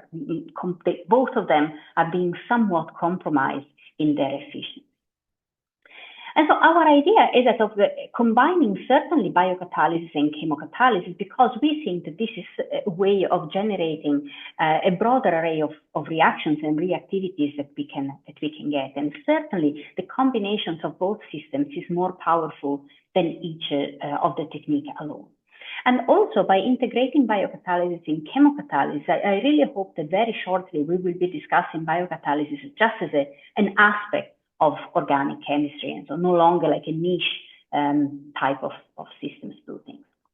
So what we try to do, we are very fond in a biocatalyst immobilization, so enzymatic immobilization onto heterogeneous systems, because they give a higher stability and also versatility. The way we can use the enzymes is increasing. We like to integrate biocatalysis with chemical reactions, and I'm going to be talking to you about the issues of compatibility between these two systems and how we try to overcome them, and how flow chemistry and the modularity of the flow chemistry systems makes it very easy to allow transitions between chemistry, between biocatalysis and more traditional chemical approaches. So just very briefly, if you heard me talking before, you know that we are very fond in the mobilizations of enzymes, and while you have a variety of supports that you can use and different chemistries and also different types of immobilizations within the chemistry that you can exploit, you have a large number of variables. And so when you are exploiting, or when you want to go into immobilizations of a biocatalyst, you tend to have a very hit and miss approach, screening, random screening, until you find something that works very well. However, when you do immobilize the enzyme effectively, you certainly achieve an increased stability to conditions, to time, working performance of the enzymes can also be improved.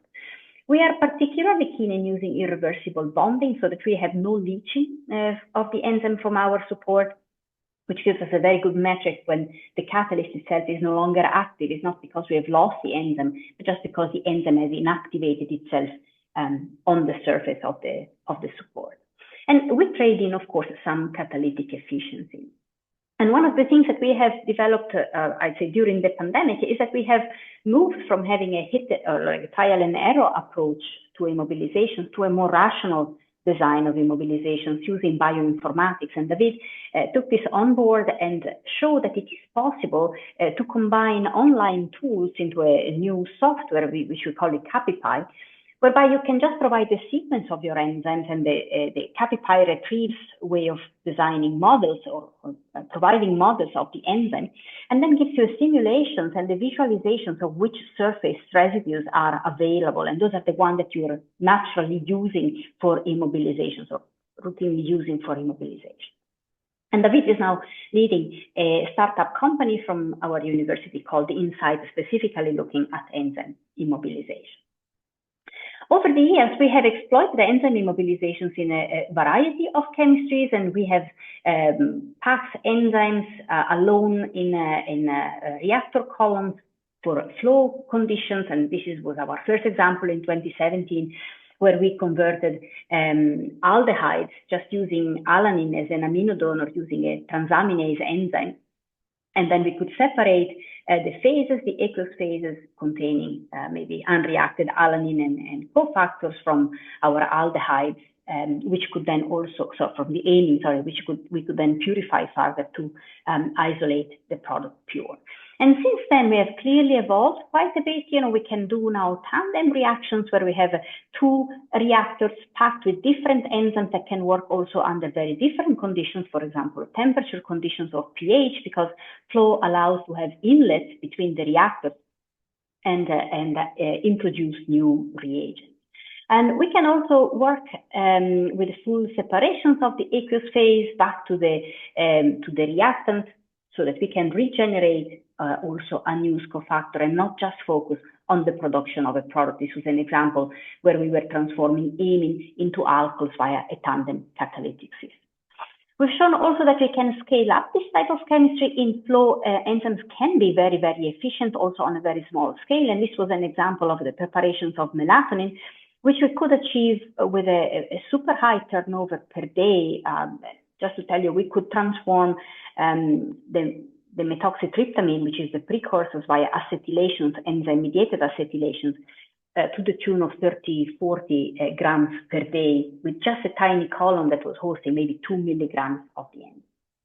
And again, we can have, you know, then self-sufficient systems where we have, for example, in this case, the transformations of lysines into pipecolic acid via a redox mechanism or a hydrogen borrowing strategy, where the first enzyme oxidizes the terminal amino group to an aldehyde, and then a imine reductase reduces the intermediate down to the final product. And so we can exploit even multiple enzymes for in situ multi-step reactions within the same reactor. We can have 3 enzymes immobilized. We can have air as inlet if that is required, for example, for the recycling of the cofactors. And we can have additional modules, right? And so we have an array of reactions that show that this chemistry is certainly possible. We have still ongoing reactions that are looking at just enzymatic systems. But again, these are just purely biocatalytic cascades. So how can we integrate this into more elaborated system, or even not just elaborated system, but systems that are more traditional for the organic chem?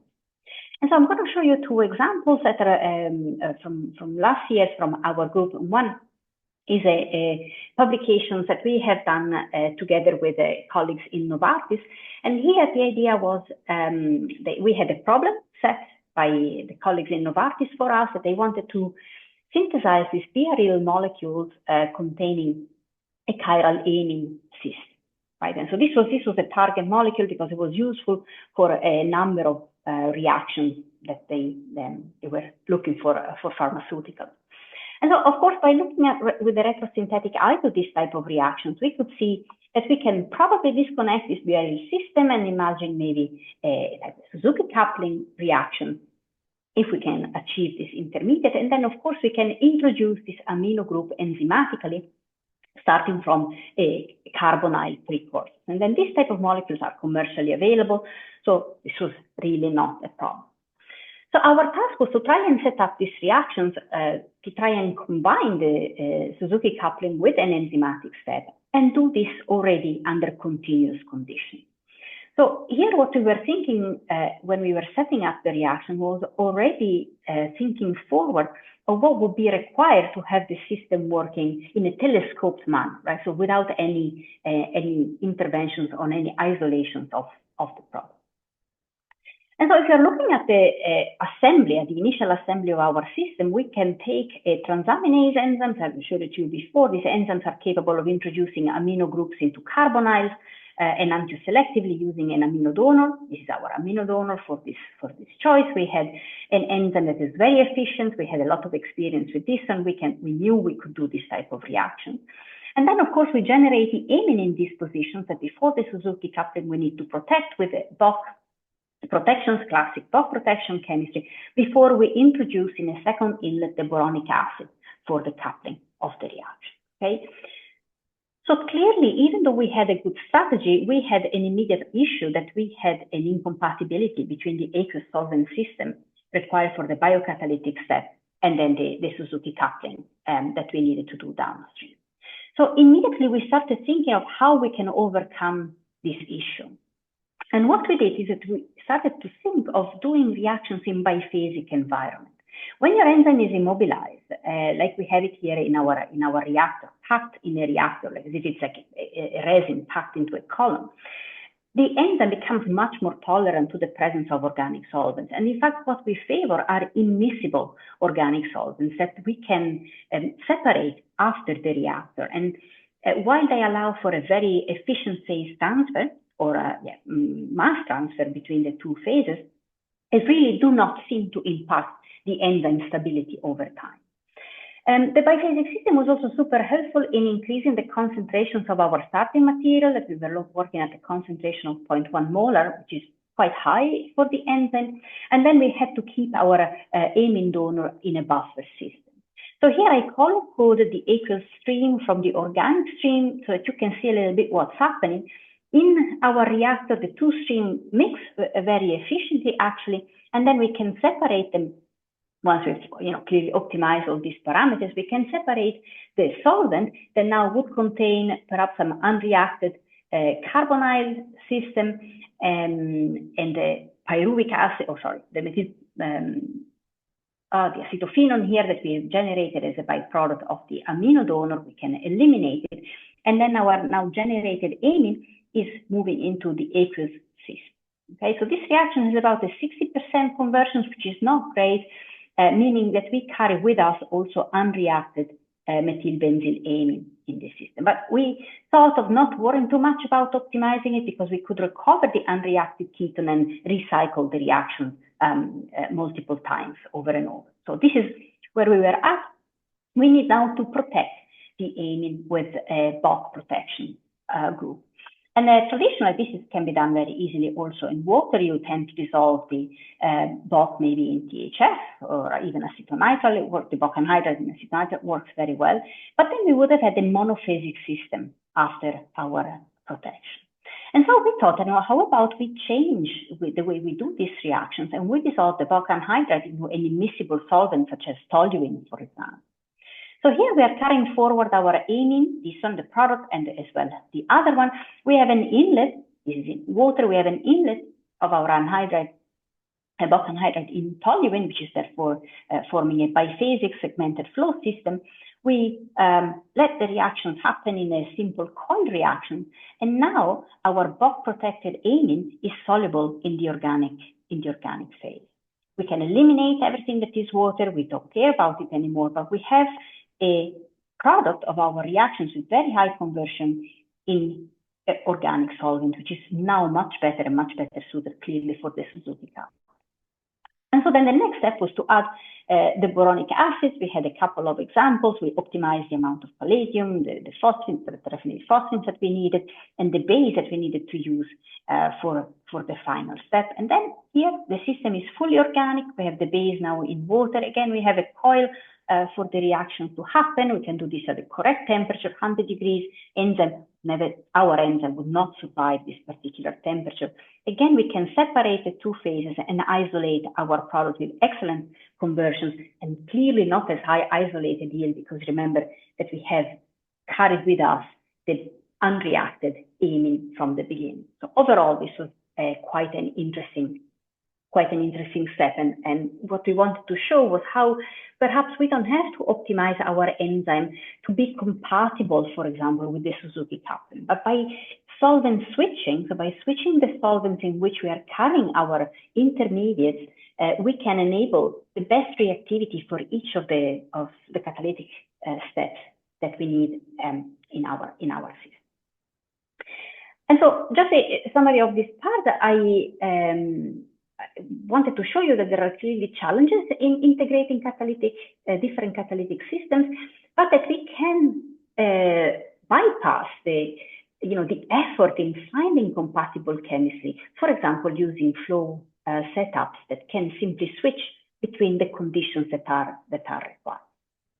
And so by solvent switching, I would like to invite you to maybe rethink standard chemistry that may be really happening faster and better when you are, for example, under continuous flow. The second aspect that I wanted to tell you is, again, a recent work that we've looked at and where we've combined two different types of catalysis, I would say. We started looking at the use of smart materials because we immobilize our enzyme systems. And so you might imagine that perhaps if we immobilize them onto a surface, onto a material that can be a participant in our reactions, perhaps we can achieve, again, new types of chemistry.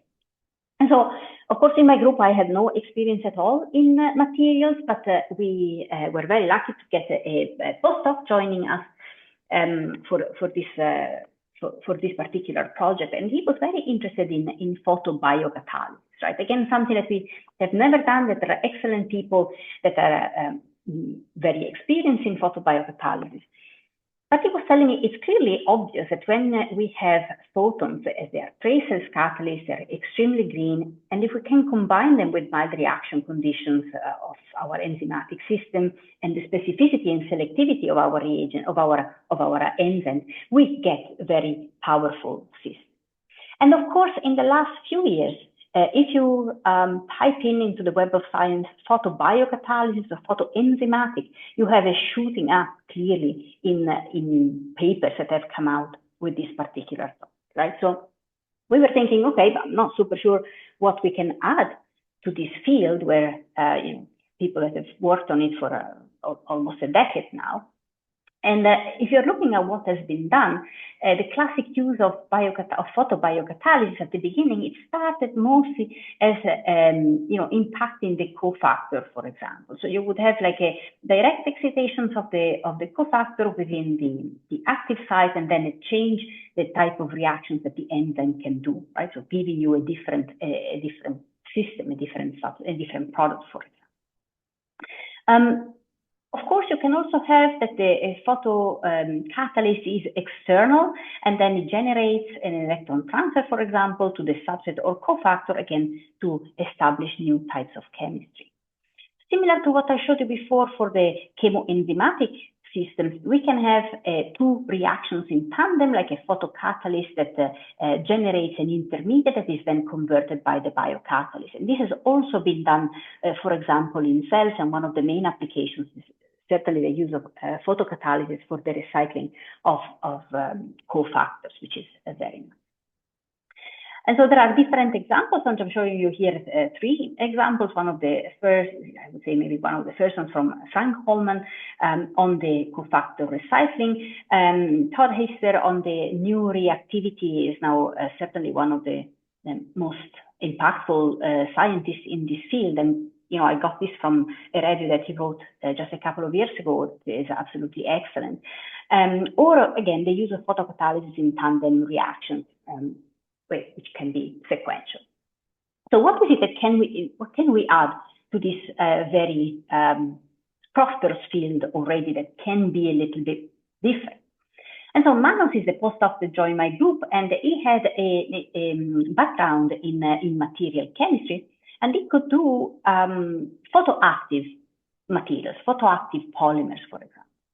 And he told me, maybe we can try and use work with an enzyme that might require as a substrate, for example, hydrogen peroxide, because I know that I can generate hydrogen peroxide photocatalytically with my polymer systems that I can prepare. I said, okay, so we can try and work with this halogenase. That is the one that we have is a vanadium-dependent halogenase. It does require hydrogen peroxide to then generate the electrophilic halogen for the halogenation of the substrate. It's a very stable one. There are many that are very stable. The one that we're using is quite good. Tends to be, however, sensitive to the concentration of hydrogen peroxide. So Manos thought if we can generate a hydrogen peroxide like almost like a titration, only when the enzyme requires it, we can be much gentler on the enzyme and extend its lifespan. And we had experience, of course, in this synthesis of this organic photosensitizer that needed to be stable, easy to prepare, and tunable so that you can control how much hydrogen peroxide they can generate. So his idea was, I can prepare a resin that contains a photosensitizer, and then we can use the resin with slight modifications to anchor our enzyme onto it, and then have an in situ generation of hydrogen peroxide from the superoxides that we are generating photocatalytically, and then the enzyme takes it and is able to halogenate the substrate. So this was a super nice idea. I said, I'm very happy to try and explore this. It'll be quite nice. And so Manu started working with the enzyme. First, we got from Frank the plasmid of this vanadium-dependent chloroperoxidase. He was very happy to give it to us. And we started checking how tolerant are the enzymes to light irradiation, because maybe that's not really a given. And you can see here that depending on the wavelength, we have a different type of stability. And Manu settled on the 456 nanometers because it was giving us quite a nice stability. Of course, also going more in the visible was also helpful, but this would not have been as efficient for his photosensitizer. We have a nice test for checking the activity of the chloroperoxidase. So this we could check how stable it was over time. And then Manu set to prepare his resin. And the resin is quite simple to assemble. It gives this a very it's a foam, like a very light material with a super high surface exposures for the anchoring of the enzyme. And while you're doing the polymerizations, Manu added 5% of this vinyl benzoic acid that could offer us that ando for like a carboxylic acid functionalities that we can then use for cross-coupling or for coupling, our enzyme to the resin, for example, via amine functionalities like lysines on the surface. The resin works quite well. It's a very fluorescent, which is always very nice for pictures, and we can also fragment it, so we just crush it, and then we can also use it to pack a column. So the first test that Manu did was like, okay, so if I have now this slightly modified resin, how efficient is it in generating hydrogen peroxide? And we tested different systems, either just in water, and in water we have an output of hydrogen peroxide of about 18.6 micromolar. Sounds very low, but very often this is more than enough for the enzyme to work efficiently. And if you have a mix of solvents, for example, using also the 2-methyl THF, we get a much higher productivity, about 115 micromoles of hydrogen peroxide. You will see that this is now relevant when we are going to try and test the substrate scope of the enzyme using this system, and having a biphasic system actually allows for higher solubility of certain products. The immobilizations of the enzyme also worked very well. Manu opted for an EDC NHS type of coupling chemistries, where we are exploiting the lysines on the surface of our enzyme to couple with the aldehyde, generated aldehyde that we have now on the resin. Enzymes immobilizes very well. Actually, we have a full immobilizations, almost full immobilizations with a very high recovered activity. And this is a parameter for us very important. It's not always this high, can also be like, half of what you see here, but having 80% recovered activity is quite good for this particular system. Manu checked, and actually we can also reuse this enzyme for multiple cycles, certainly at least up until 3 cycles of 10 minutes each. The stability of the enzyme is excellent. We have no bleaching of the photosensitizer, and the enzyme is not impacted by the light irradiation. Okay, so what is the reaction scope of these enzymes? So Manu checked a little bit in the literature and thought maybe we can try first with this rutin molecule here that seems to have some interesting biological property, potentially can be used as a therapeutics, but of course if we can modify it, we can perhaps also change maybe its pharmaceutical properties. And rutin can be brominated with the chloropperoxidases. In fact, it can be dibrominated with the chloropperoxidases.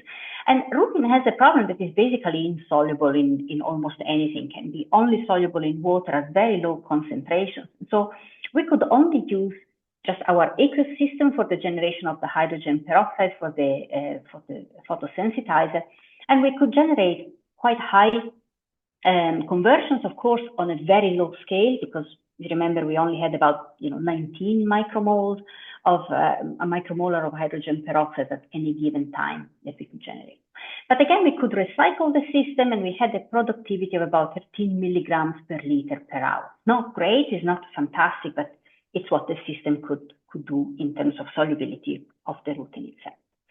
If we're looking at other substrates that are maybe less interesting from a pharmaceutical perspective, but were helping us in exploring the substrate scope here, and these are now much more soluble also in organic solvents, we could have the system where we had the 2-methyl-THF as a co-solvent, so we could increase the yields to 10 millimolar from 0.1 that we had for the rutin system. And again, we have very high conversion, certainly for these two molecules, not great for the molecule in the middle here, but also I think this is a showcasing that the system is not just working with everything, but has its own limitations that could be improved in terms of substrate scope. And so this is what we have obtained here. We had the monobrominations for the first two substrates, and then the last substrate was working very well, but was immediately the brominated intermediate was quite unstable and converting into the product without the halogen. But we could prove that we had reactivity. So just to summarize a last example, we were able to show that we can have an active resin, so an active participating resin that can be used as a photocatalyst for the generation of hydrogen peroxide in situ. The system overall worked very well, very stable, could be reused over a longer period of time. So when we immobilize the peroxidases, we could use it for all the examples that I showed you before. And again, because the catalyst is separated from the reagent, then we have a very easy way of separating and isolating the product. Okay, so this leads me just to the acknowledgements. I have showed you the work that was done by David, that is now at Inside, and this is Pablo that did the first work with Novartis, and then Manos, here at the back, here is Manos in the picture also for the immobilized systems and the photosensitizer. And thank you very much for your attention. Well done, Francesca. Super presentation again as ever. Integrating biocatalysis with lots of different things. Excellent. Again, it's open for questions from the audience. Again, the attendees, you can raise your hand, or panelists. Don, you're straight up, please. Thanks, Francesca. That's a beautiful story. In the last part of it, I was wondering how much engineering is actually required for the resins. Is this very specific to enzyme and substrate combinations, or do you use one resin for basically everything? In this particular case, that resin was valid for everything. I think the most engineering was to try and find out how much of the vinyl benzoic acid we could use, because not to destroy the formation of the resin itself effectively. But it was working very well. Sometimes the limitations that you have in the resin is if you have an absorption of the substrate or product. And if that absorption is very high, it will take you quite some time before you have an equilibrated system to check how your reaction is working. But in this particular case, it was working very well. And when you have issues, the biphasic system really helps in broadening the substrate scope that you can have for any reaction. Okay, thank you. Thanks, Don. So Francesca, a question for me, if that's okay. Your last section, again, excellent work in terms of getting the bromination to tick. But of course, you're making products then that are crying out for a subsequent metal catalyzed coupling of some. Have you looked at that sequence yet, or plans to do so? We have not done so, but it's certainly something very, very interesting. And there will be, like in the multi-step cascade. I think in this particular case, we want to just show that it was possible to have this in situ generations of hydrogen peroxide in a very mild conditions and sustained conditions. But absolutely, it will be very interesting to see how we can use it for coupling in the next step. Great. Good. Now, I don't see any other questions coming through from the attendees. And we're a little bit behind time. So if it's all right, Francesca, we might leave it there. Congratulations again. Continued success. Thank you. Back over to you, Christoph. Oh, there is a question. Sorry, I just came through. Nice presentation. My question, this resins are reusables and how many we used? So the question, I suppose, is, are they reusable and how many times can you reuse them? Yeah, so in the limitations actually of that resin is the stability of the photosensitizer. So that is the timeline of how long does it take for the photosensitizer to bleach and then no longer be active. We would have like certainly several hours of activity on a very small system. Depends a little bit. I think these resins, we could use it certainly for a few days. Maybe not with the same high level of efficiency, but for a few days they were still workable. Good. Super. Back to you, Christoph. Yeah, our next presentation is by Peter Stacko from the University of Zurich, who will be talking about light in a heartbeat, from synthesis to controlling cardiomyocytes. Peter. Thank you for having me. So can you hear me? Perfect. So what if we could control where and when the drugs in our bodies are active? So this is the question that really drives our research. And in my group, we are interested in developing so-called photocages, so molecules that will let us take control over activity of molecules using light, specifically long wavelength near infrared light. And we are interested in this both from perspective of being able to answer maybe fundamental biological questions, but also from the perspective of therapeutics. So just to get everybody, I somehow cannot change my slides. Let me try again.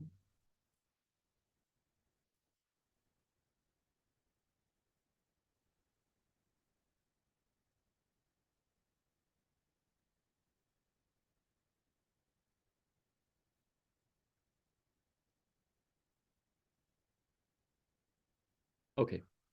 So just to get everybody on the same page, I'll explain the concept of photocages, because we use the term in a figurative sense of world. So they are not actual 3D high order structures, but rather you should think about them as a sort of a drug and a dye conjugate, where the dye acts as an antenna that is basically scavenging and absorbing the light, and the drug, when it is embedded as a part of the photocage, is basically in its inactive state.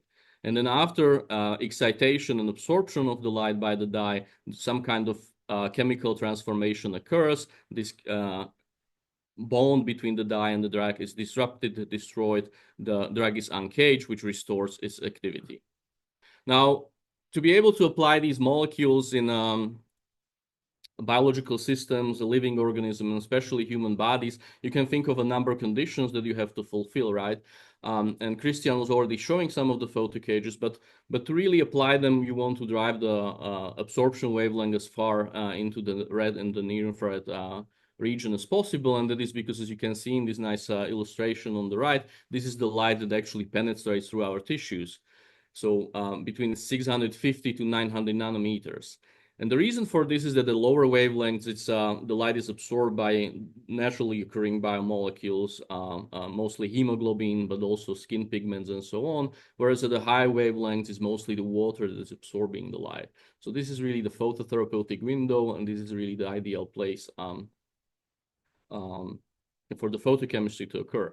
But at the same time, from the photochemical point of view, this comes with a number of challenges, and this is what makes it interesting for me as a photochemist. One is that if you compare the energy of a light in this region to a typical bond dissociation energy of, for example, carbon-oxygen bond, you can see that we have just a very little energy compared to the energy of the bond. So you have to be a little bit smart about how you design these molecules. And then the second a challenge comes with the fact that mostly compounds that absorb at these long wavelengths, they have very short excited lifetimes. In other words, their excited state gets deactivated very quickly because of so-called energy gap loss. So you have a very short time to actually do some kind of a chemical change in the excited state before the molecules is really deactivated.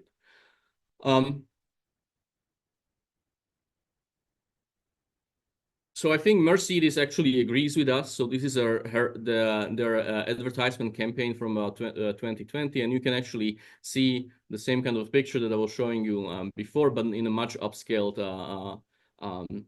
version. And they are basically showcasing that their very strong headlights are able to penetrate even through an entire cow. And you can see clearly that it's really the red light that is coming through, right? Okay, so when we were starting the field a few years ago, the state of the art at the time were these called body PV photo cages. So just to give you an idea, basically how roughly this works is that this body P dye absorbs a photon, and in the excited state, it undergoes intersystem crossing into its triplet excited state. And then in this triplet excited state, this bond between the carbon and the oxygen is cleaved heterolytically. It leaves behind this kind of carbocation, and the payload is liberated as an anion. And the reason for this behavior was postulated to be interaction of the orbitals in the excited state. So basically in the excited state, there is a buildup of electron density, or if you want a larger orbital coefficient at this atom. And this orbital then interacts with the anti-bonding, so that's the blue orbital in this cartoon, and this orbital interacts with the anti-bonding orbital between the carbon and the oxygen bond. In the other words, it weakens the bond, and that's what facilitates its cleavage. You can in a way think about it as a sort of a negative hyperconjugation effect, if you want.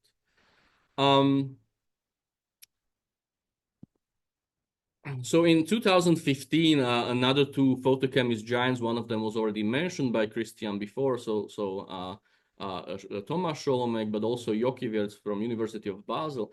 They postulated that the photocages at that time, they were sharing one kind of characteristics, and that was that these there was a buildup of this electron density or increase in the orbital coefficient in the position where the leaving group was always attached. So there was the same for coumarins. You can see denoted by the arrow here. It was the case for the xanthines, and they also postulated that the same behavior should also work for body Ps, and that's actually how the body P photocages were discovered that I showed you on the previous slide.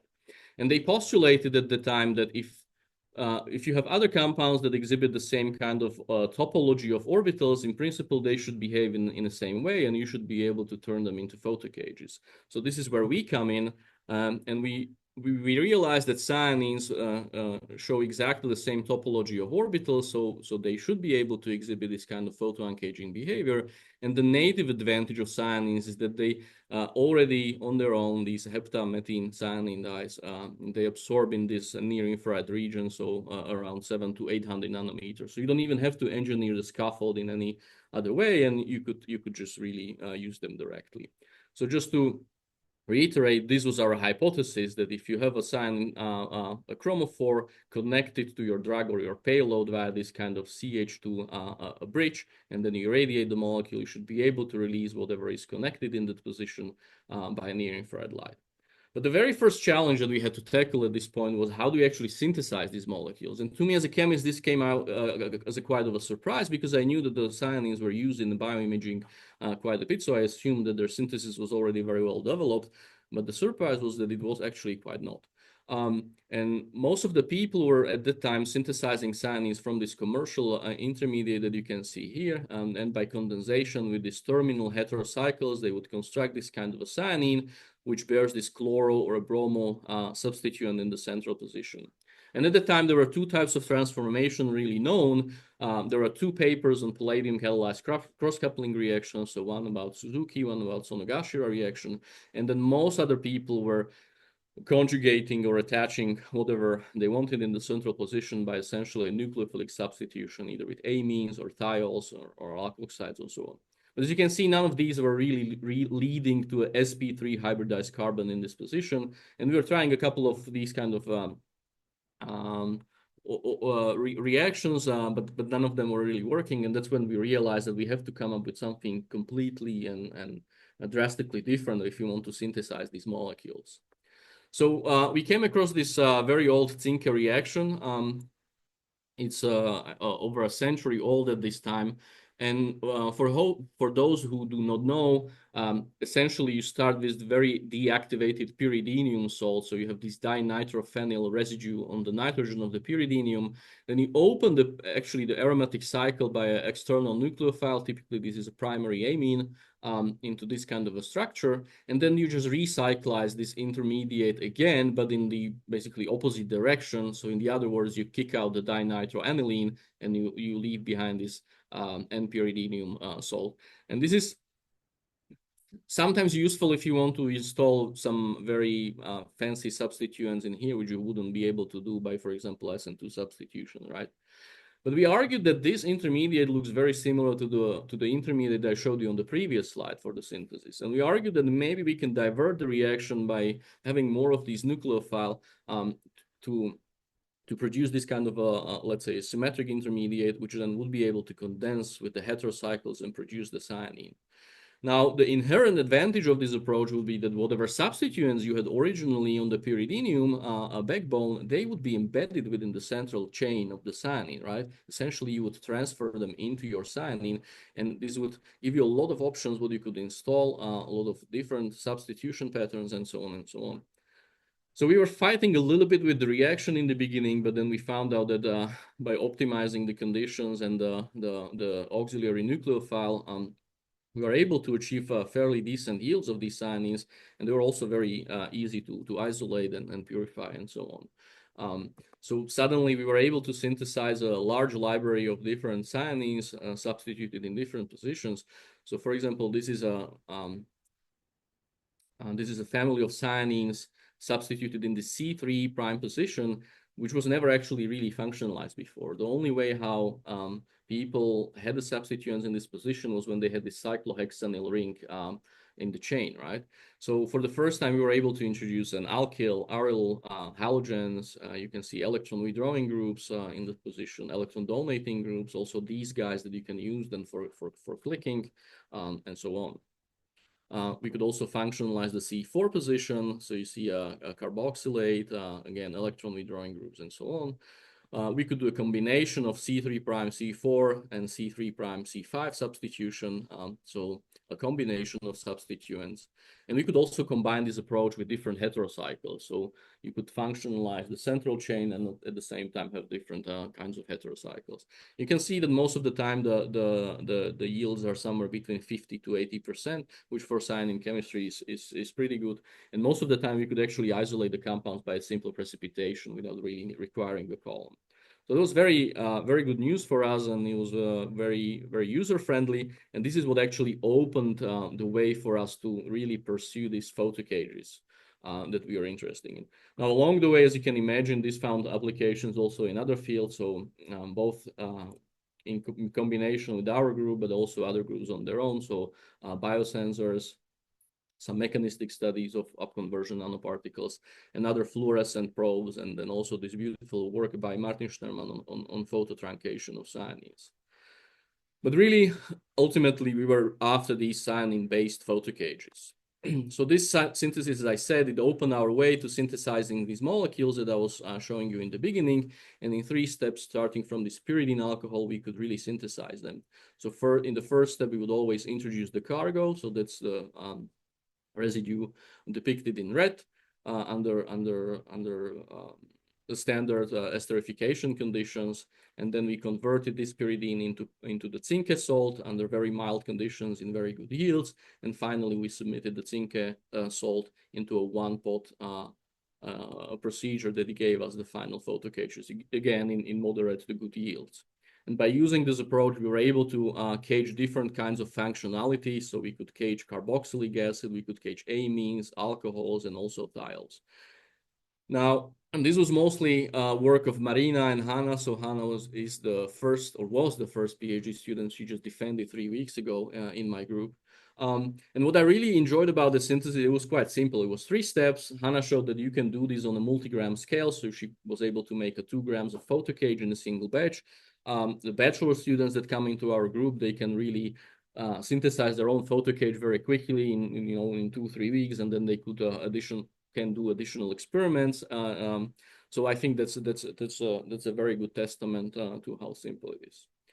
Now, obviously, the second challenge that we had to overcome was, do these photo cages actually really work as was proposed in the beginning? If we irradiate the molecule, does it really release the payload that we have depicted here in the red?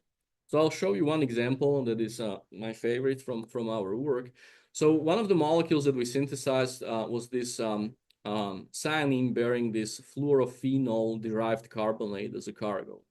So the idea was that if you irradiate this molecule, it will ultimately release the fluorophenol. And maybe let me guide you a little bit through how that was supposed to work, and also to make you maybe remember the original design. So the idea was that if you irradiate the molecule, this bond between the carbon and the oxygen will cleave heterolytically. In other words, this will depart as an anion, as a carbonate anion. It will leave behind this carbonate in the position. Now, these carbonate anions, they are not very stable in solutions typically. They very quickly fragment. They just kick out the CO2. You can see it next to the arrow here, and that will ultimately leave behind the fluorophenol as your released cargo. So this is the starting NMR spectrum of the molecule. You can see this peak, and these two other peaks. They are the peaks of the polyene chain. That's why they have such a relatively large J coupling. And when we irradiated the molecule in deuterated methanol, this is what Hannah saw. So she saw that these three peaks really shift quite a bit, considerably, which was good news, because it told us that there is still a cyanine chain present in the product, right? And this is shifted, which means it's a different cyanine that we had in the beginning.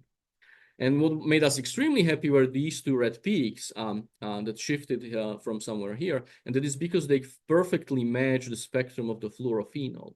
And this told us that the fluorophenol really was liberated at 820 nanometers. So it is a single very long wavelength photon. Now, obviously, this kind of a cation you cannot really observe directly, especially, or at least not under the conditions that we are doing the experiment in.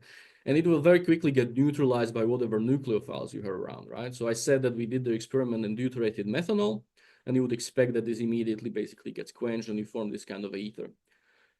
So Hannah synthesized also this molecule independently, and that's the very bottom spectrum here. And you can see that the peaks perfectly match the photo product that we got by the irradiation. So this really told us that the cation is produced somewhere along the way, and this was a very important milestone for us as well, because it really verified this original hypothesis that we can use long wavelength near infrared photons to trigger a heterolytic cleavage of a bond. Now, you could argue that, yeah, okay, this works in deuterated methanol, but that's not very friendly in terms of biology, right? That was the original claim that we were making. So I'll get to that actually in a second. So Hannah also confirmed this by fluorine NMR spectroscopy. So you can again see a clear shift of the signal matching the reference. And then she also confirmed the photo product, so this deuteromethyl ether by HRMS. So as I mentioned, deuterated methanol is probably not the best representation of a biological system. So we wanted to see whether you can really apply these molecules in cells. So for this, we originally took this molecule that houses this coumarin chromophore as a cargo, and you probably know that coumarins are typically fluorescent, which is true.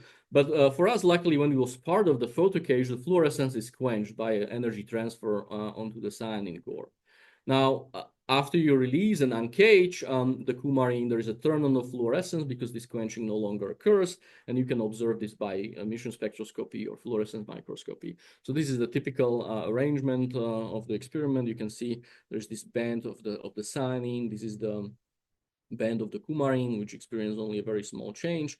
And the fluorescence turn on you can observe in this plot on the right in this blue curve.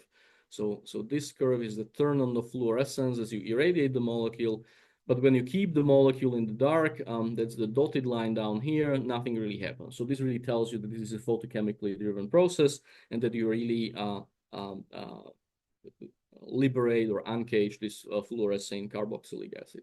So Marina and Hannah took this molecule to the cells. They incubated live human HeLa cells with the molecule, and then they irradiated some of the molecules, and some of them they kept in the dark. So that's a picture that you can see here on the right.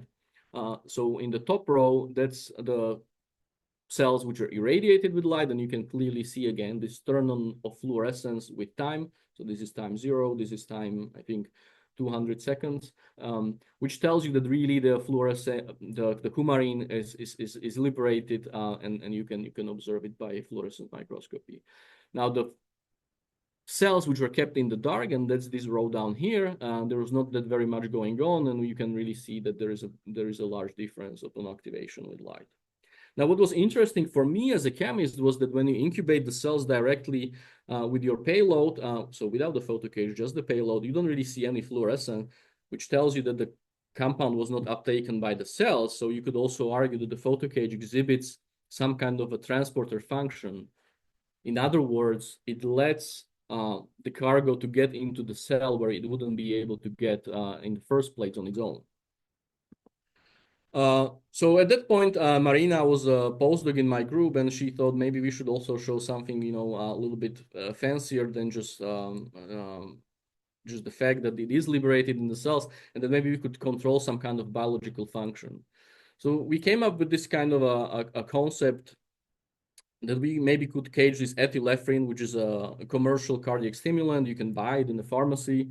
It is used to stimulate your heart if you have a low heart rate or pressure and so on. And basically the hypothesis was that if you incubate the cells with your photocage and then you irradiate the photocage, which triggers the release, the cardiac cells will get stimulated by this ethylephrine, and they should start to beat faster, and you should be able to observe this. So Marina synthesized this molecule. She took it again to the cells, so she cultured mouse cardiomyocytes. And in the following video, what you can see is on the left are the cells which were kept in the dark, and on the right are the cells which are irradiated by light. Specifically, you're looking at the imaging of the calcium flux, so basically how the calcium is imported and then exported from the cell, and this basically tells you about their beating. And what you should be able to see in the following video was that, the cells on the right are blinking, or in other words, beating about twice as fast on the left. So essentially, for each flash on the left, you should see about two flashes on the right. So I'll give you a few seconds maybe to catch up.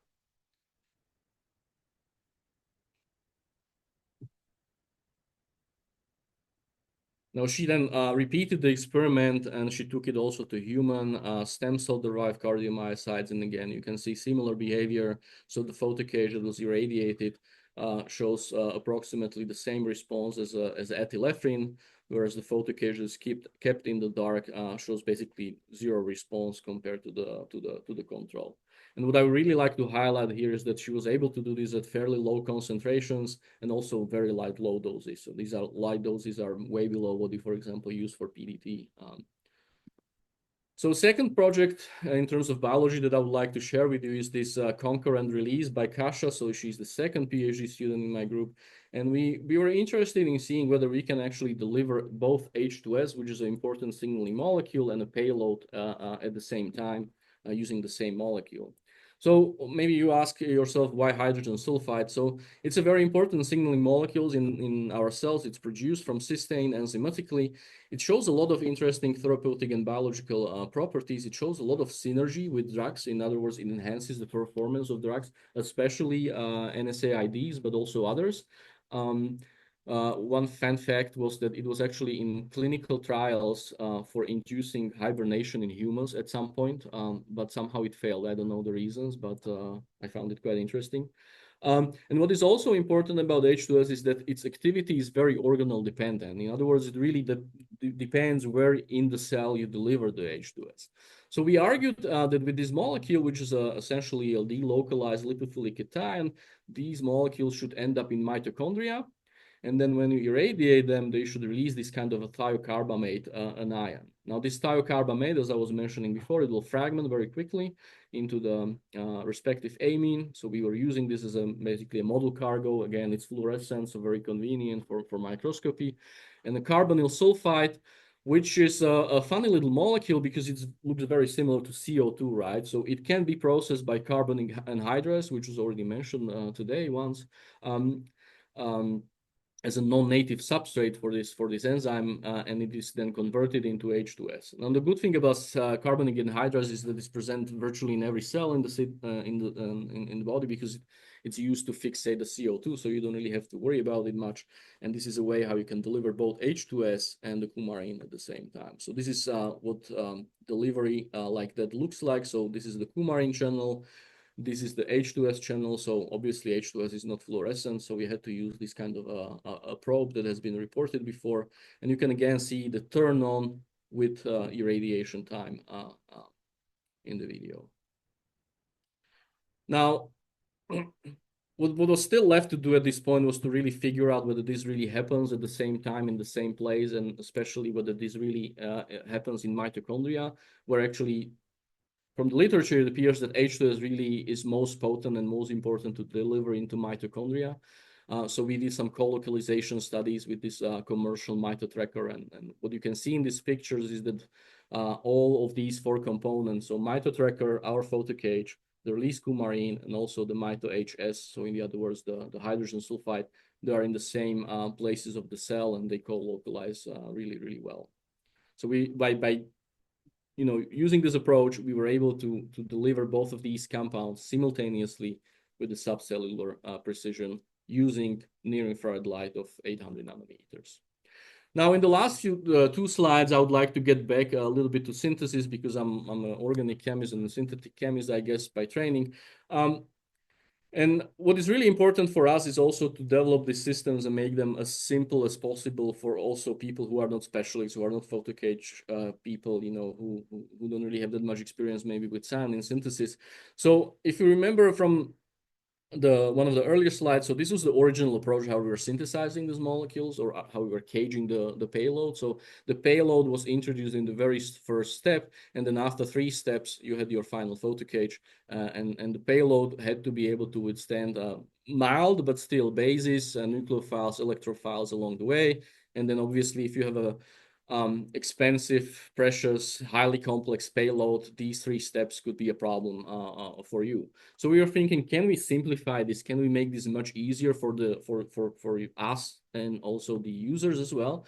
So Marina at the time came up with the idea, what if we could have these kind of stable, but at the same time very reactive intermediate photocages, and we would be able to just substitute the payload in the very last step, in a single step of the last step of the synthesis under very mild conditions.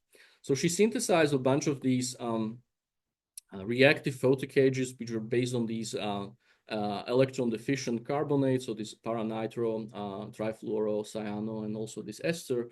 And she tested whether you would be able to kick out the phenol and basically do a substitution like that with your payload.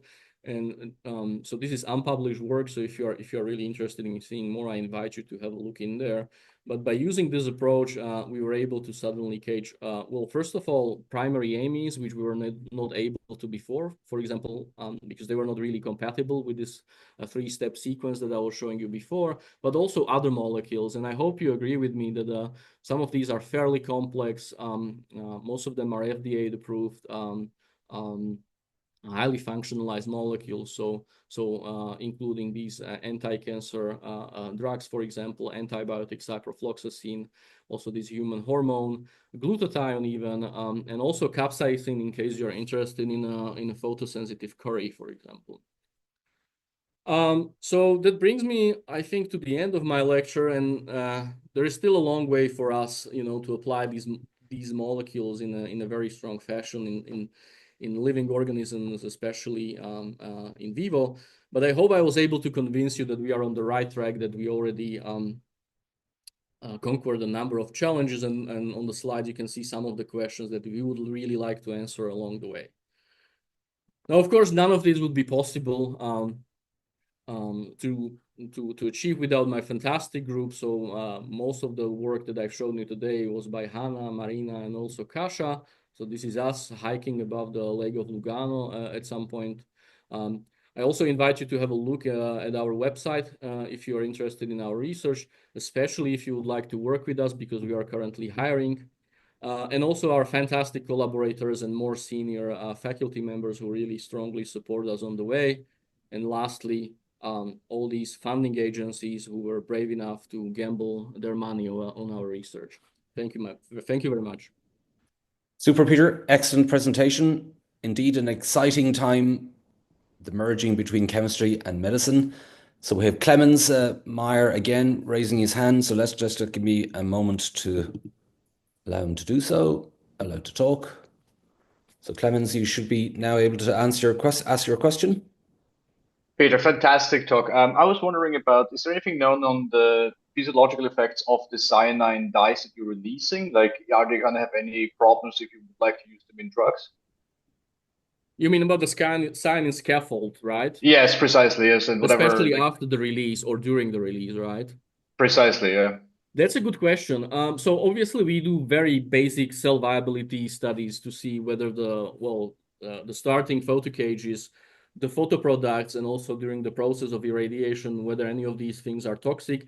So we haven't gone really beyond that. What I can tell you about this is that the photoproducts are actually typically much less toxic, not phototoxic, just toxic, than the starting photocages. The starting photocages show basically the same levels of toxicity as the regular cyanine. So the fact that you have actual photocage or this substitution in the meso position attached there doesn't really seem to affect the toxicity in any significant way. Okay, cool. But yeah, I think it's always like something which might be overlooked that you actually need to. No, absolutely. You're completely right. But I mean, for us, it's really difficult to figure out the actual photochemistry first, and then from there, we would like to. No, but fantastic work. Thanks so much, Peter. Thank you. Great. Thanks, Clemens. Any other questions coming through from attendees, panelists? More a comment than a question, Peter, for me, if that's okay. I really like the exploitation of that old Zinca chemistry. And I had to say, this was not known to me up until about 6 weeks ago when Mike Greeny from the University of Manchester gave a presentation where he explained that particular chemistry of the pyridines opening and closing again. And really, it's amazing how that was sitting there in the literature for so long, and I think people are starting to exploit that now. So well done on your work as well. So thank you. Yeah, thank you very much. Yeah, you're right. I mean, so besides us, there are other works on the using the Zinca chemistry in kind of creative way, not related to photocages or even cyanines. There is also work by Martin Schneemann. It's in one of the slides, the reference, who basically upgraded to this kind of pipox method. So you're right. Yeah, it's fascinating. Thank you. So there's a question coming through from Eduardo Armano. It's in the Q&A. I'll read it out. Thanks for the presentation. I wanted to ask, how stable are this carbamates and esters, having in mind that in a physiological environment, there will be an esterase that could potentially cleave this compound before the light gets there? Yeah, that's a good question. So the esterases are very sensitive to substrates. We haven't really tested these photocages in the presence of esterases. We tested them in a physiological buffer overnight. Nothing happens there, so they are stable.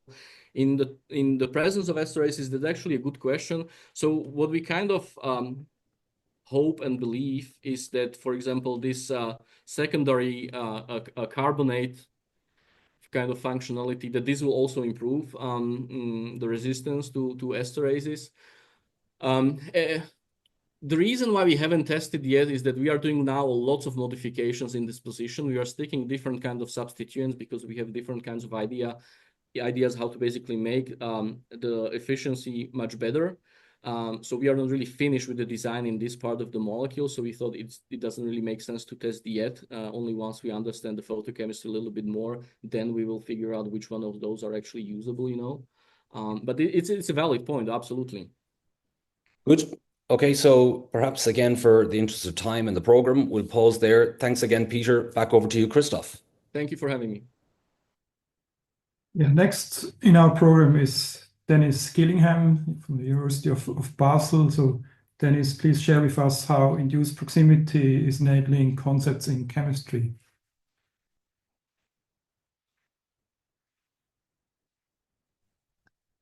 Everyone hears me okay? Yeah. Should I swap, Christoph? Yes, this is still the presenter mode.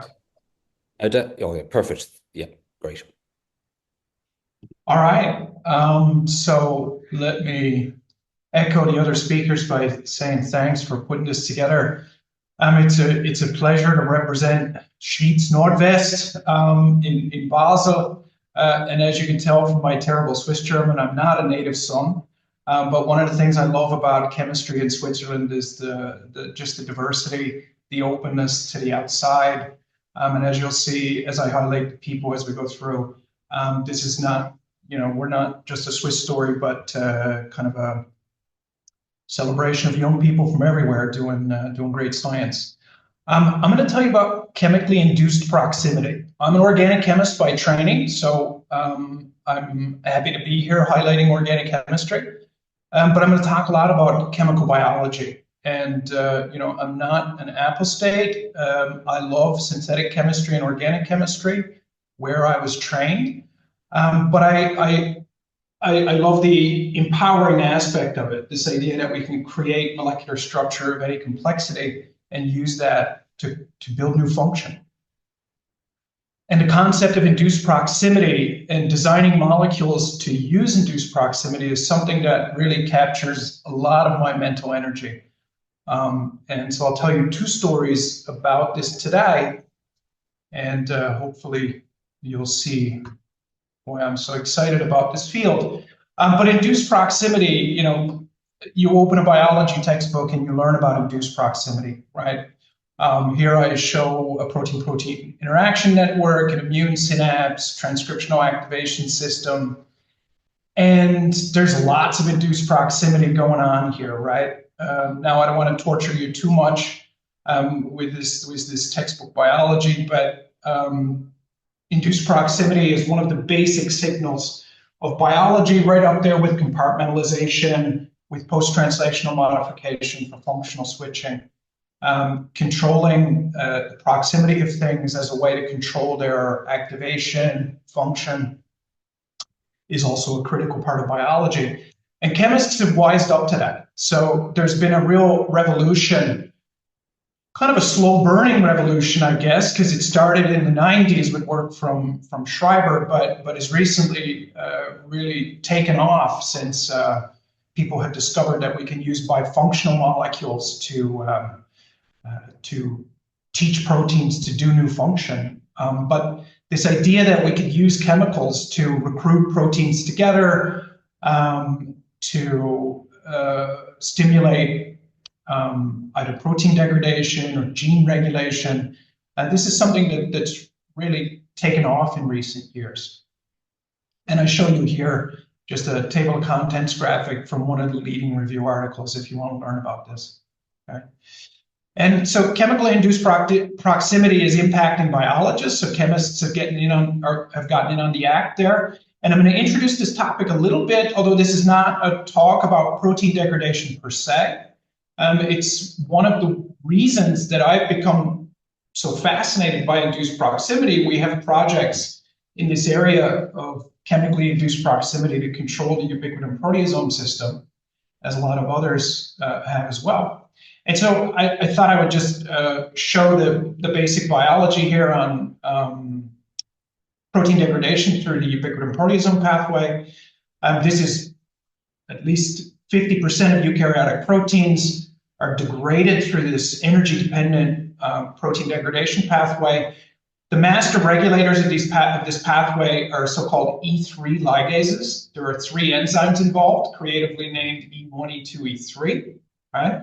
And the E2s are really the E3s are really the master regulators. They hold activated ubiquitin on one side, they hold cognate substrates on the other, and once that ubiquitin signal is transferred, this gets captured by the proteasome, and the proteasome is this giant macromolecular ratchet that hydrolyzes ATP and uses that energy to unfold proteins and drive them into the maw of the proteasome.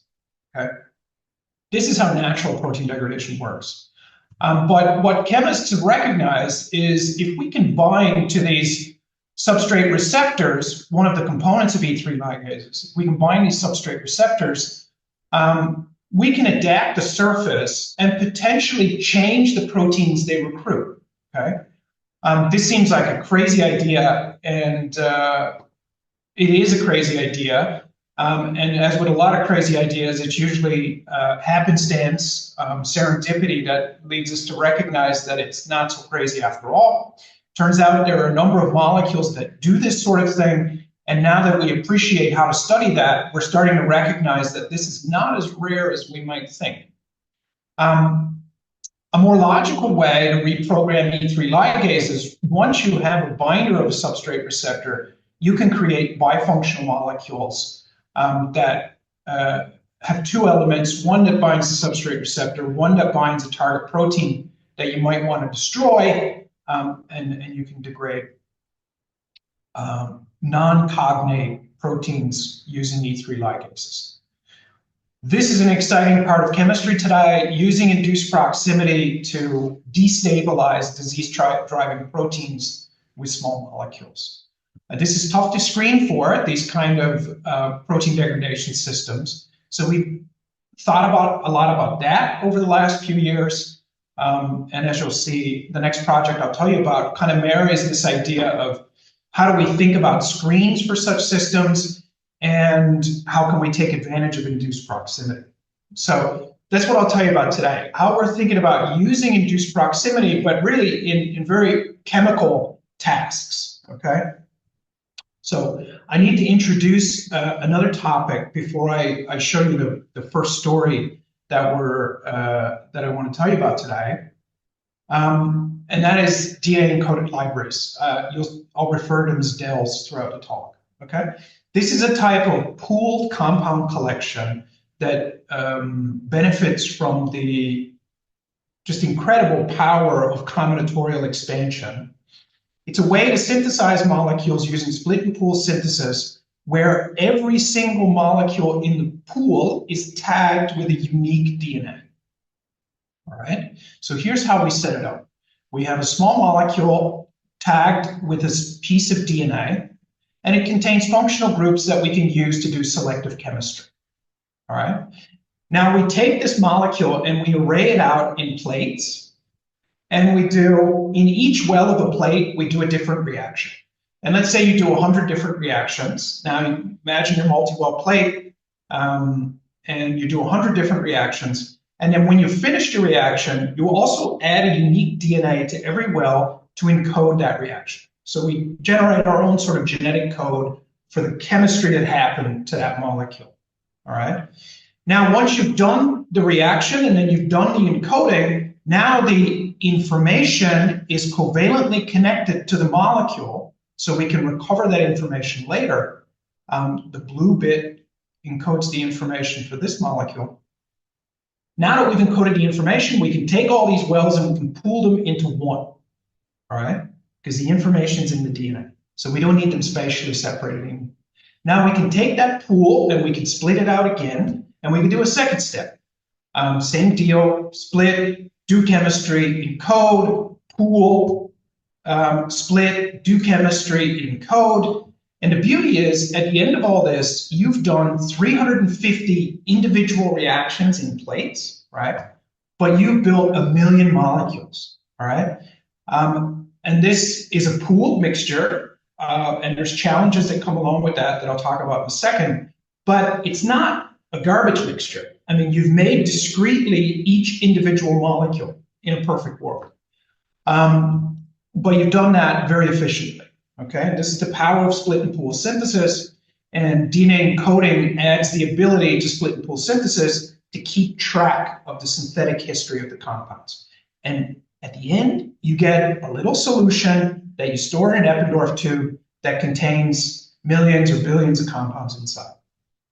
Okay, and you can test these in a single assay. And the standard assay is always the same, it's affinity enrichment. So we take our pooled mixture, we incubate with a protein that's connected to a bead, these days typically a magnetic bead. We wash, and this is the key step, because that's what gets rid of the chaff so we can collect the wheat, okay? And once we've captured the good stuff, we then, through several different methods, we elute this from the beads, we recapture, and now we can sequence and learn about the structure of the molecules that stuck behind from the DNA sequence. And that's the beauty of it. You don't need to do some sort of measurement in a single well of a multi-well plate. You can really use DNA sequencing to capture that information on winners. And as we know, DNA sequencing is highly parallelized and incredibly high throughput. Okay. But it's not all fun and games. So DELs are bad at functional assays. Basically, affinity enrichment is the industry standard and there's very little else, okay?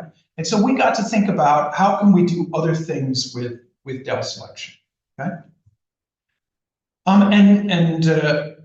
That brings me to this story I want to tell you about, which you can read about on the archive and hopefully soon in print, okay? Here's where we use induced proximity to try and see whether we could, in a pooled DEL setup, can we pull out molecules that do some function? And that function is not just bind to a bead, but really capture something interesting, like molecules that can promote ubiquitin transfer, okay?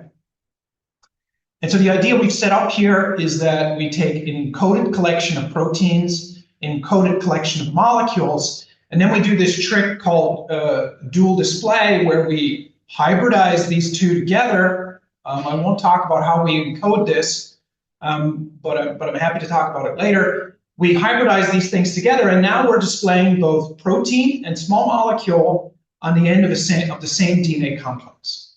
Okay. We throw into this mixture an in vitro reconstituted E3 ligase system. Okay.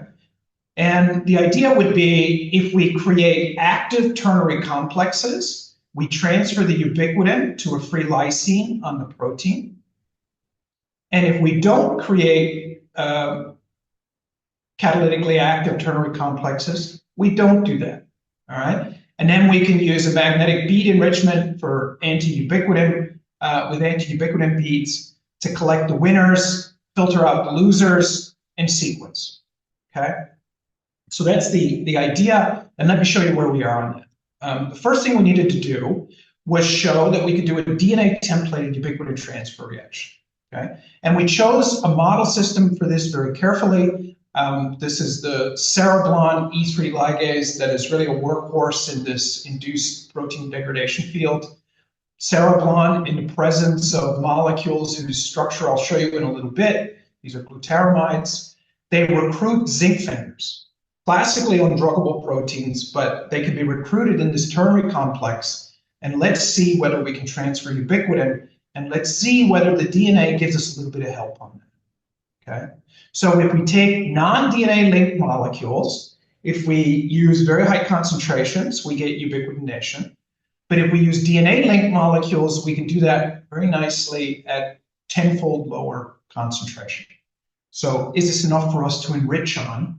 And get some signal over background, okay? So this nice, this told us ubiquitination, in vitro ubiquitination works, and this pre-association of DNA and protein gives you a little extra bump in the signal, okay? All right, so how do we really test whether we can enrich based upon this?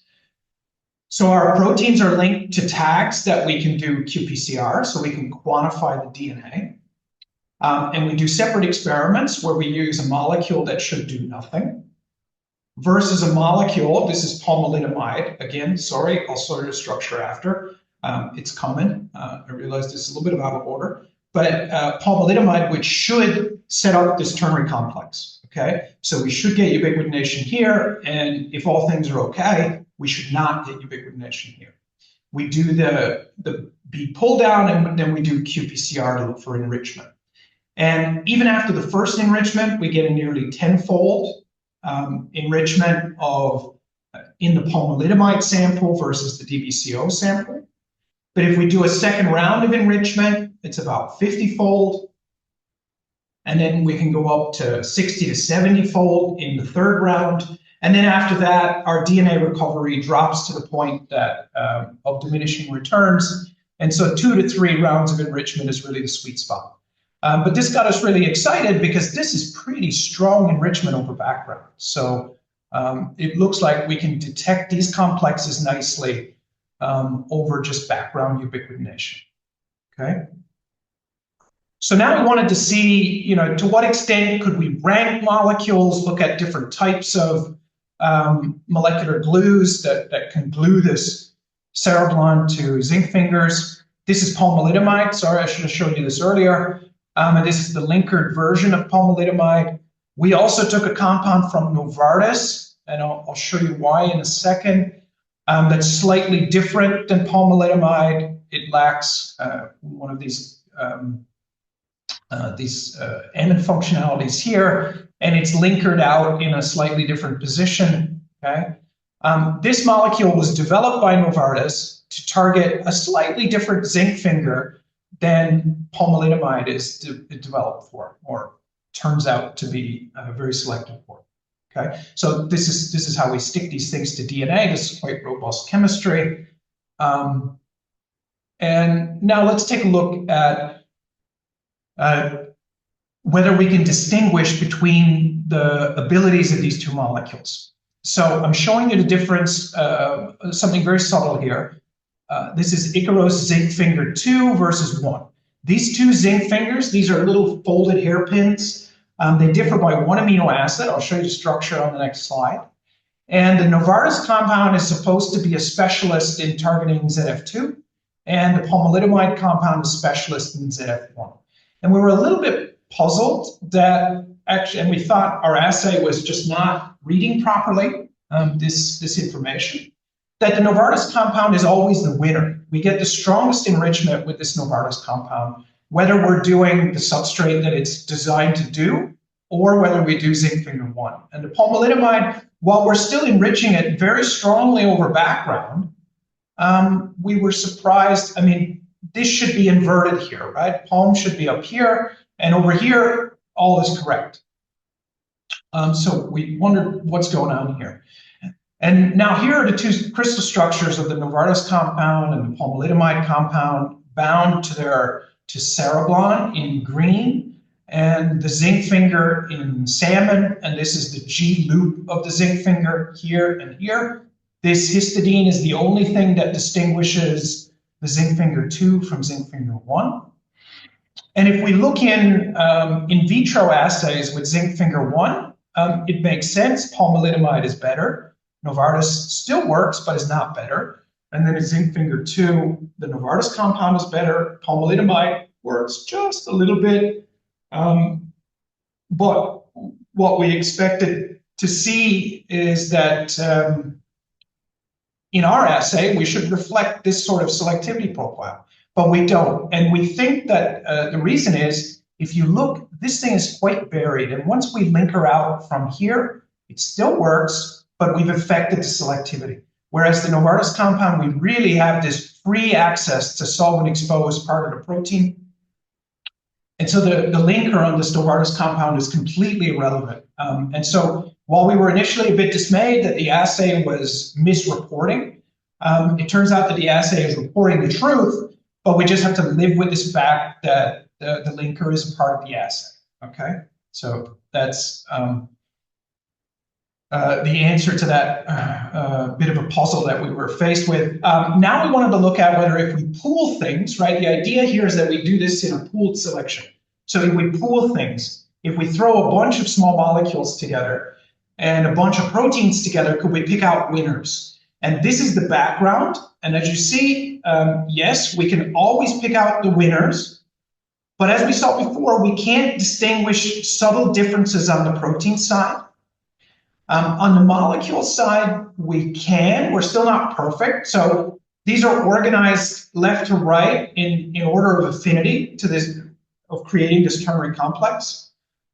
So we always can identify molecules that create the ternary complex, but with molecules that have subtle variations, we struggle. Although this is first, this is second, this is third, this is fourth, and they do sort of align that way. But whether we're within error bars here is debatable, I guess. And so this is where we are in this induced proximity project. The next step would be that we really have to scale out now and see whether if we make 10,000 molecules and 100 or so proteins, can we get this cross-combination data set of everything all at once? And that's what gets us excited about this pooled selection assay, that we could capture such enormous amounts of information from a single data set. So that's what we're very much after. And in the last few minutes, I want to tell you a second story about induced proximity, also related to DNA-encoded library selection. So I want to come back to this affinity selection technique for a second and just zoom in for a little bit on this washing step. So when you do an encoded library selection, this is where your signal is generated, okay? You have to get rid of the bad stuff and collect the good stuff. And so this could be a very weak, fragile complex, and all of the good information in your assay depends on it. And so this is always something that troubles us a little bit, right? Let me just scan through that to get to here. There's another dark side to bead-based selections, which is your beads are not always what you think they are, okay? And unfortunately, when we do an affinity selection, all of these things are part of the selection. And so these are all overlapping noise signals, because what we really want is this, right? And then, so we thought, can we switch to solution phase? Can we capture the signal as it happens rather than trying to collect it during a washing step? So that brought us to this idea induced proximity that I'll show you about. Sorry, one other bad aspect of bead selections is that it's inherently a kinetic selection, because what you're really selecting for is when you're washing, which compounds stick behind after the wash. So this is a kinetic selection, right? So we thought induced proximity could help. And I need to introduce this polymerase. It's a bit of a weirdo amongst the polymerases, terminal deoxynucleotidal transferase. It's been studied a lot, though, because it has very unique property. So whereas most polymerases just grab 3' ends neighboring a template sequence and just copy based on the sequence in the template to create the canonical duplex, what TDT does is search for 3' ends, and in the absence of a template, it will add untemplated bases. Now, of course, its function in biology uses this, but its activity is tightly controlled because you can't be synthesizing DNA all willy-nilly without a template. But I won't get into what it actually does in biology. In biochemical experiments, though, we can just feed it DATP, and then we can create homopolymers, right? So TDT does this DNA extension untemplated. It does it on free 3' ends. It does it on blunt ends with a little bit less efficiency, but it still does it. And so the project idea that I want to tell you about was this idea that if we fuse a protein of interest to TDT, if a DEL member is recruited to our protein of interest, then we induce proximity of the end of that DEL member to TDT, and we could build a little tail. And these guys that sit in bulk solution will not grow these tails, all right? So let's see, does this work? This had never really been shown. So we built a model system where we ligated small oligos to TDT. These oligos do not have 3' ends. We designed them specifically not to have 3' ends. And then we used Watson and Crick base pairing to very carefully recruit with precise affinities different DNAs, which we gave a color that had 3' ends, okay? The idea being, if TDT can be controlled by induced proximity, then we can grow these tails depending on the affinity of Watson and Crick base pairing. And that's the beauty of Watson and Crick base pairing. You don't have to express proteins, whatever. You just buy from microsynth different duplex lengths, and you can very tightly dial in the affinity. And lo and behold, the length of the tail that grows depends on the tightness of the affinity in the duplex, okay? So this was a really exciting result. This gel is just one of those moments in science where you're like, yep, this is going to happen. This project should work. So we then built 2 different oligos with 3' ends, 2 different colors, and took a look at whether we could separate them. Okay, and here's the pooled one, and it already looks promising here. The green one gets extended, the non-matched one does not. And then because we're feeding it DATP, we make a little poly A tail. So that means we can take mRNA beads, which purify poly A tailed nucleic acids, and we can separate the green from the red, and this works really nicely. Okay, so can we do this with small molecules? I'm going to speed up a little bit so that I can finish on time. The short answer is yes, we can do it. We took a very well-studied model system where we could make simple binders across different affinity ranges, and indeed we can see that affinity correlates with tail length. Now these gels look messy because we throw a lot of excess DNA in there to saturate just unselective background binding. Makes the gels dirty, but the data better. We can cut from these gels, and not in these where we have 3 lanes, sorry about that. Like if we do this in pooled mixtures, we can cut different size regimes from the gel and qPCR the ends. The idea here being that the longer the residence time of TDT, the longer these tails should grow, right?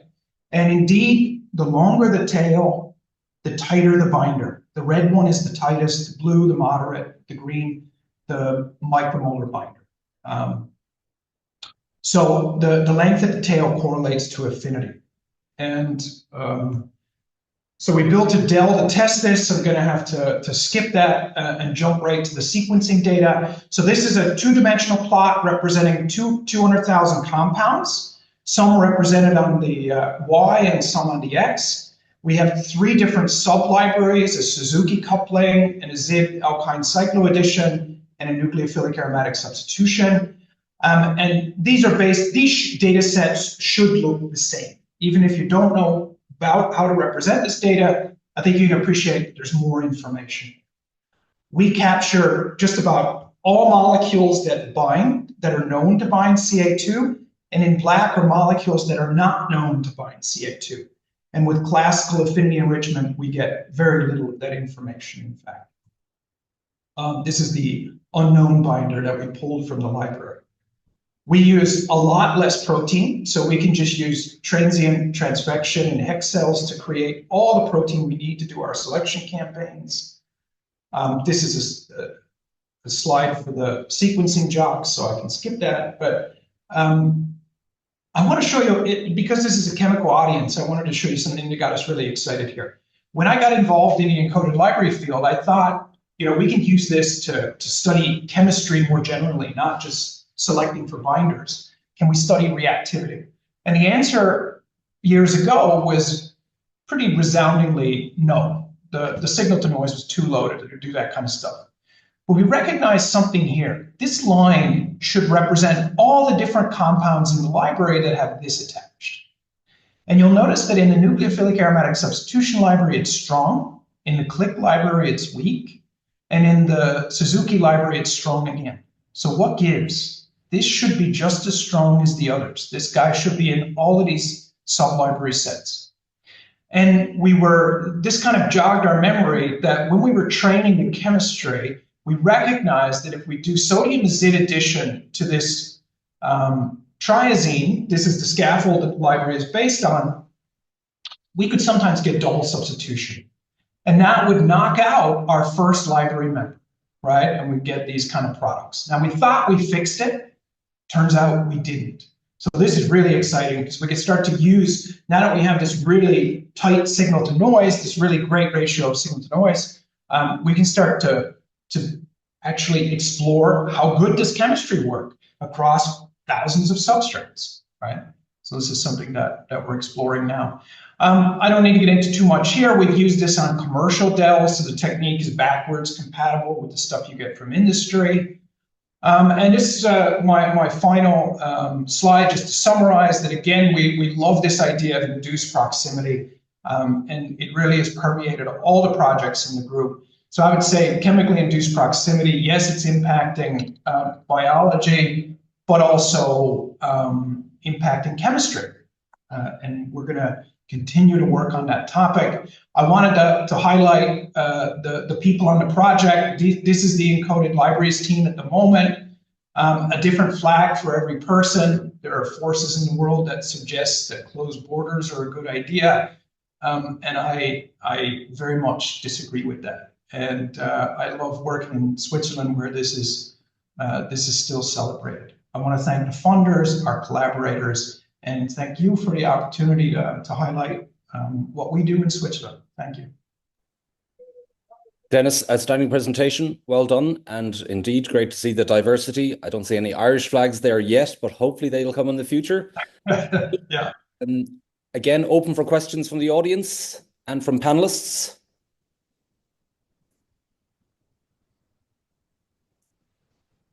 I don't see any coming through on the Q&A or indeed the chat. So maybe a quick question for me then, Dennis, if that's okay. The split, what do you call it, the split pool strategy that you use, as you explained, you can generate up to 1 million discrete molecules, which is great. In terms of their choice of differences, you know, that will lead to that million, how much thought goes into the design of what they might be? So what function do you look for? So in the early days, very little. People just made whatever they could. Yeah.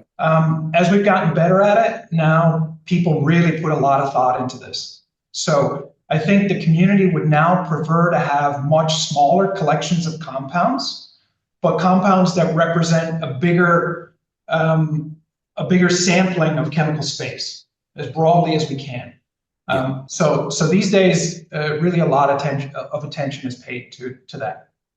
I suppose the follow-on question then is, how useful will AI be in this particular area, do you think? It's something we're really excited about. There's a lot of papers on AI in DEL selection, but I think they have their thumb on the balance because DEL data is very noisy unless you have nanomolar binders. So what we need for AI is the spectrum of binding, right? And I think this DEL selection that we have where we can measure these tail lengths and say what the binding affinity was based on the length of the tail that we create. This is really the first type of data, I feel like, where we can broadly say across that 1 million compounds, not only which ones hit, but how well did they hit? Yes. And so that's what we need. So I think the future is bright for AI in this space, but the key is going to be data quality. I guess that is kind of a cliched thing to say now with AI, but it's definitely true. Yeah. Great. And Clemens Meyer is up for another question. Thanks, Clemens. You're keeping us very busy today. Good. Well, I hope that's a good thing. Thanks, Dennis. It was a fantastic talk. So I'm really intrigued by this double substitution you're observing, and that it's like more prone to the one where you use the azide. Have you confirmed this also in the lab? Is this like specific for the setup you're using, or is this also what you would observe if you run the reaction just in a normal flask? It's exactly, yeah. Really good to hear your voice, Clemens. It's been a long time. Really good to see you, yeah. Yeah. We didn't know about this before, but when we trained the chemistry, so when you train the chemistry, you really do it in single tubes, you test it by mass spec. You don't do it on every substrate, of course, that would be too labor intensive. But what we noticed when we were training, we do like electron rich, electron poor. What we noticed is that the electron poor phenols tended to do this double substitution. And we thought we fixed it, we totally forgot about it. And then months later, when it got sequencing time, we realized, oops, it looks like we didn't fix it. So we really saw it in the test tube before we did the sequencing. And then we realized after that it was the case. Because this is super fascinating, because I mean, if you could deploy this for more reactions, I mean, then you really can go toward your chemistry making predictable by AI, because you actually get data points out which look quite reliable, given that you're on a so dilute condition and it's such an elegant system. And the data looks like, compared to the affinity enrichment, like, yeah, very crisp and very nice, actually. we're really excited about it. So we're trying it now. Yes, like this would be a nucleophilic aromatic substitution. So this is the first reaction that we're really going to study like that based on this first data point. Yeah. Yeah, that's very fascinating. I'm very curious what's going to come out of it. Thanks, Clemens. Yeah. Great. Thanks, Clemens. And Christoph, we might well move on to the next talk if that's okay. Again, Dennis, super stuff. Continued success. Well done. And now we have Michael Rikas from the University of Geneva. He will be speaking about the shape matters, how bending molecules leads to extraordinary order. Michael. Cheers. Thank you, Christoph. Let me see if I can share my screen with all of you. As always, do you see that? Is that working? Yes. I think you see yourselves too. Well, yeah, great. Thanks for having me as well. We have heard a lot of sort of bio adjacent talks now, so we're going to switch gears completely. But still kind of using organic chemistry and synthetic chemistry like I know as a tool to do something new and that and kind of nice. And one of the questions we revolve around is really this question of how do we construct the functional materials of the future? You know, that's really the sort of the non-bio or the not using the tools nature gave us in the same sense. And the big problem in that setting is that kind of as chemists, we're sort of stuck on one end of the size scale, right? We're very good at doing very small things, but what we need functionalities or we need circuits and things like that at a much larger scale. And usually there we're actually not that good. I think Don gave us an excellent example how long it takes to design a big object, even if you use the kind of the established motifs from nature. So even harder then to kind of look for artificial ways to do this. Maybe as a good example for this is the biggest molecule I've made in my career so far, I think, which is one of these porphyrin nanorings, a conjugated system. You can call this a superbenzene. Actually, it's the equivalent of 168 aniline, right? This is sort of the biggest thing I've ever was able to make. But if you're looking at where it sits on a scale, this is still very much at the lower end of the scale. And so this question of how do we make new materials, we can distill this somehow also down. How do we synthetically construct on a large scale? And of course, we know that we're making polymers and things like that, and we use very strong bonds to do so.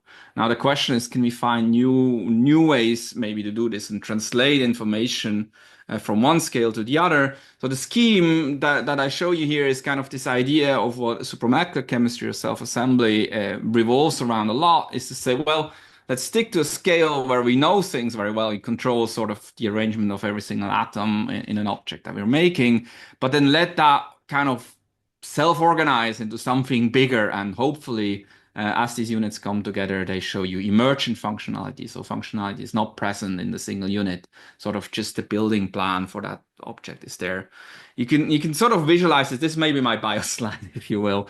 That, you know, as the object of a swarm of fish is not just the assembly of all the fish, is actually something else. And it's fundamentally different from a sort of frozen block of fish, right? Where we could kind of see this as the solid state.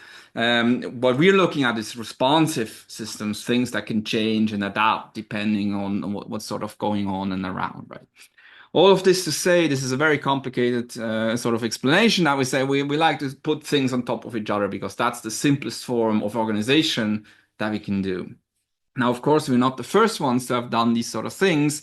And very generally, one way you can approach this is using pi-pi stacking. And pi-pi stacking is sort of where my background is. So that's one of these motifs we do. So what you can do is you can sort of buy any sort of pi surface. And the idea is really that these start to stack on top of each other, kind of like Lego bricks.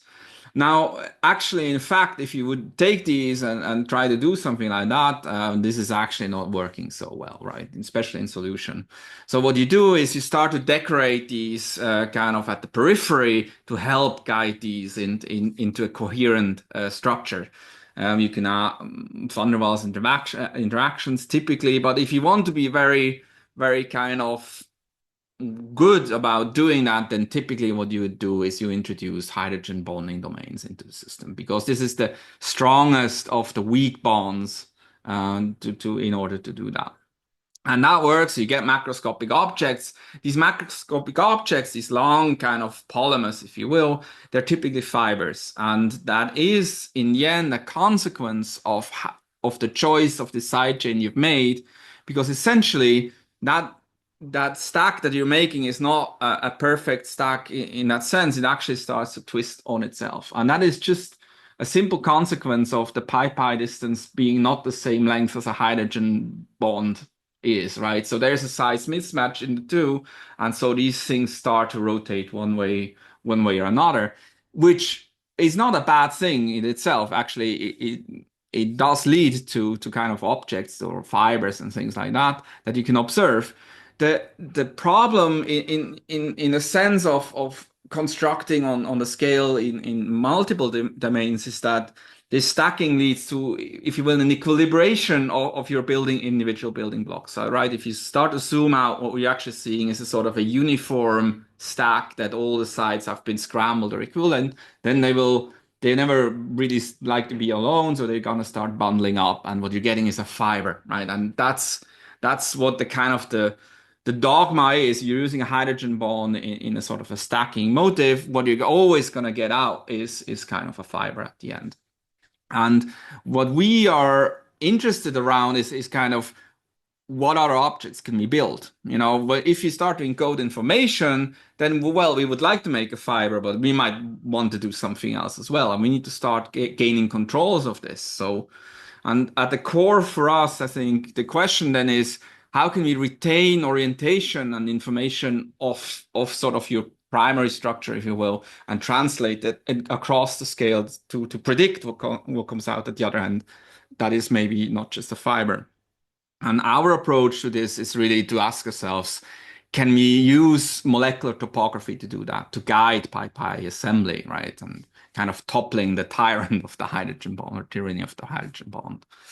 And the sort of the thought process behind it is quite a simple one, if you will. So if your usual blocks have quite a bit of degrees of freedom, when they come together, they need your side chain to kind of push this in the right direction. How about we focus on the score on that core and start bending this away or distorting this away, making it more compatible from a shape point of view or from a topographic point of view, in order to kind of get together.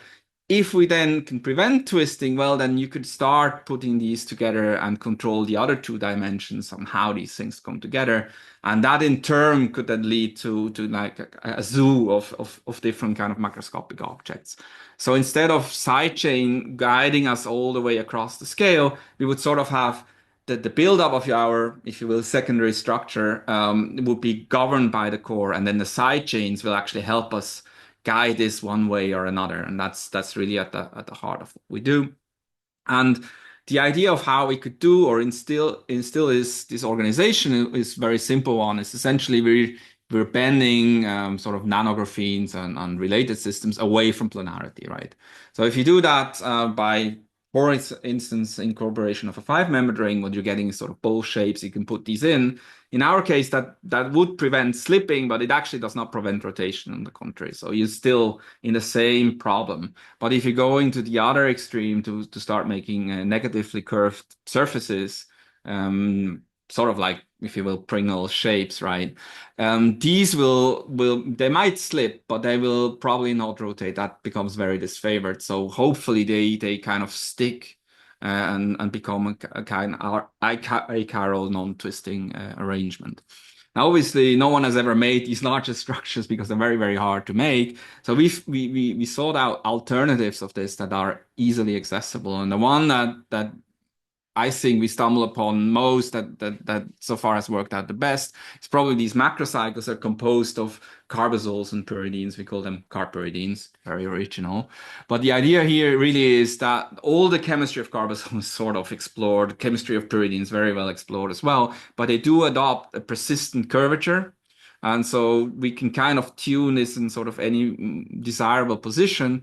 At the same time, you have a hollow, if you will, interior. And it actually does turn out, and we can host metals in these as well. So there's a sort of a long view towards, also embedding something in the middle of these arrangements. And interestingly, you can really tell that these pi systems do not talk to each other that much, because if you're looking at just the optical signatures of these, as soon as you start exposing these to a metal, you have dramatic changes in the optical signatures, right? So now everything starts to talk. And I think this is really, on its own, these systems, I think, are quite interesting. Now, in our context, we looked at these very roughly, crudely, computationally, just to see what are favored kind of arrangements, right? If these poor at doing this long-range ordering, but it gives us a hint that, well, slipping might be okay, but rotation probably is not. And I think that was a sort of a good first guess to say, yes, let's try and explore these. Which we then subsequently did. We did this very small family, if you will, of related systems where we just vary our side chains. One that cannot aggregate at all, and then progressively longer side chains, or progressively increasing the bias top, bottom, right, left, right, if you will. And the logic there was really that, well, a lot will help a lot, right? So if we're putting long chains on, we're back in the same regime as something that is known from before, from other people's work. So, we probably get something, and then maybe we can start shortening this and see if we can still get this done or not. And this is maybe then the most problematic result we had, because these are TEM images, and for those that know, and trust me, at the first we did not really know what we're looking at, but it basically means there's nothing there. That's the point. So neither a very short chain or a very long chain has given us anything. There's no organizations, no macroscopic object. And for us, that really got us worried, because that really did look like we do not control any of the boundary conditions, or maybe the system does not work at all. Well, it turns out that the one in the middle did do something, and now all of a sudden things have changed a lot. You see on the left, you see TEM image, and then the AFM image corresponding of the same object. Without going into too much detail about this, is what you can clearly see: this is not a fiber at all. This is something else. Secondly, you can almost see through these. So these objects are very thin. So the way it looks is that they're much longer than they're wide, and they're much wider than they're thick, which kind of hints about that there's preferential organization somehow happening in these systems. And you can also maybe appreciate how sharp these edges are. So these look like very, very highly organized structures. And this is not a complicated fabrication process. The way we've made these is essentially just dissolve them in a solvent and then let the solvent evaporate. And so that's what you typically see. This is really an encoded kind of information in that building block to go to that object, right? So reliably, whatever we do to it, this is where we can come out with. So this is really built in, if you will. These are responsive systems. So if we change, for instance, solvents from where these comes from, they will not assemble, or they will assemble, and we can go back and forth and these sort of things. So this is not a crystal in the same sense, right? This is kind of something else. Some of these objects have defects in them. And defects are great, because what we can do is we can kind of scan across that hole, and we can measure the thickness of that hole, or the depth of that hole. And what we're finding is really that these are down to singular molecular thickness. So we're really looking at systems that are one molecule thick, but are still coherently organized themselves on surface. So the picture that eventually emerged for us is really this of these columns that lay side by side next to each other, and then kind of run anti-parallel to each other. And the side association of these is kind of different from top bottom. This also explains why long chains are actually not so good, because too long chains are going to disorder this packing order, and kind of bump into each other, and they kind of fall apart. Remember, we're not using any weak, strong bonds, if you will. They're very fragile objects in a way. They like to do what they do, but you can disturb them very easily. So for us, the question is then, well, if the very short one does not work and the very long one does not work, the one in the middle one does, then the sort of as a synthetic chemist, you're going to say, well, we're going to do all the others in between, right? And we're going to see at what point does this all break down, or what happens if we start changing this. So for each of these structures, essentially shortening or lengthening the chain by one carbon only. So this is a very, very delicate change that we do from one species to the other. And naturally, the optics, or if you will, the electronics of these systems do not change at all, right? All the absorption looks the same, the emission looks the same, the quantum yields look the same. We do nothing else than changing 4 carbons per unit, essentially. And what we can see is that as we go longer, things get worse. And again, that fits in this view that we have, that they start to kind of bump into each other and then kind of break down. So by C8, it's already, they get bigger, but they also get less and less defined. So C10, C12, they just start breaking down. For me, exciting was the fact that when we shorten, right, every single time we get a different object out. So these are highly responsive now to these very small and delicate changes, right? I'm not claiming we understand all of these in any great detail, but you can clearly see how we can now unlock this zoo of possibilities just with very, very delicate change, because there's not a sort of a stronger interaction just overpowering everything else, right? And again, none of these are fibers. They all kind of like to organize themselves in 2-dimensional objects. One thing we can do with these is we can look at, or ask ourselves the question, are these now crystals or are these something else, right? And one way to do that is you can heat them and then just measure whether energy is lost or energy is gained, and you get these DSC curves, right? And what you can see here for the first 4 in the series, essentially as you heat up, eventually these will melt, and if you cool down, and eventually they will freeze, and that's about it. So they do behave like a traditional, what we know from the traditional crystal. This is the experiment we do in our practical labs with melting points, things like that, right? For us, interesting is that you then add in 1 more carbon, and all of a sudden we get all these different phase transitions. And these basically boil down to say there is local reorganization. There can be local reorganizations without the entire structure falling apart, right? More like liquid crystals and these sort of things. So we're really at this boundary between what is a crystal and what is then a soft material or a more flexible material, right? And we can kind of probe this very precisely. This is another example of this. So one thing you can do is you can grow crystals of these, and then you make them progressively thinner, right? And you can probe them with different techniques. We have kind of done this with X-ray, which looks at the 3-dimensional object, if you will, micron electron diffraction, which gets you nanocrystals. So in our case, the platelets we observe, all the way to 10 diffractions just from the bottom.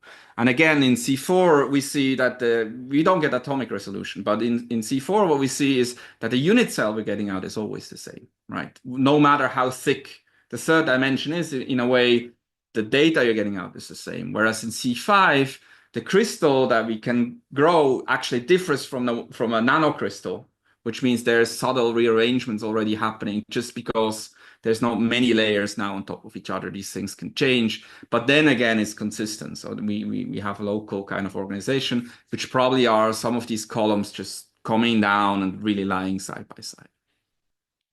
Another thing we can do with these is that typically you would dissolve these and let evaporate. So in the end, if you will, this is an up concentration event until enough of these come together, and then they can form something. Or you can do the inverse as well. So we can take them and then sublime them onto a surface 1 by 1, if you will, right? So this is a very, very dilute system. So we're not going to get stacks in a setting like that, but we might see how these molecules interact with each other. And this is what you can see here. So these are on-surface images together with Willy and his team at the TU, where you now see these individual units lying side by side, right? Nicely arranged. One of this is like a cross section through the platelet or the nanosheet that we have seen. And again, you can see that 1 dimension is preferred over the other, right? That the top one really brings 2 of these together, or maybe even 1, whereas the other one actually holds longer. Again, pointing us towards this spatial bias between the 3 axes. And again, if you shorten the chain 1 down, then the 2nd dimension actually becomes more preferred. We have more of these stacks on top of each other. So that all kind of fits, right? So we can say, okay, with this sort of core-driven approach, we can start to kind of guide them into something else than fibers. And I think that's an exciting thing. But we also thought, well, can we still make a fiber? Because you should be able to make the things everyone else can do, but maybe we can do it in a different way.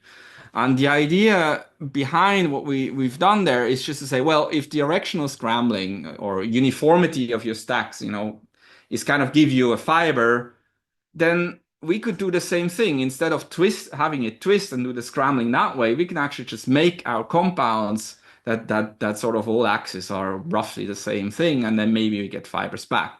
Now, synthetically, this is fairly easy to do. All we need to do is stick the same chain again on the two other positions now as well, right? Again, an advantage of this type of chemistry, if you will. So if you do that, then we should deviate it away from what we had before, which is 2D nanosheet, into a fiber. Again, we do not really change any of the electronics on anything else. And this is exactly what it does. So we really can see that we're going from discrete 2D objects to something and it's a fiber.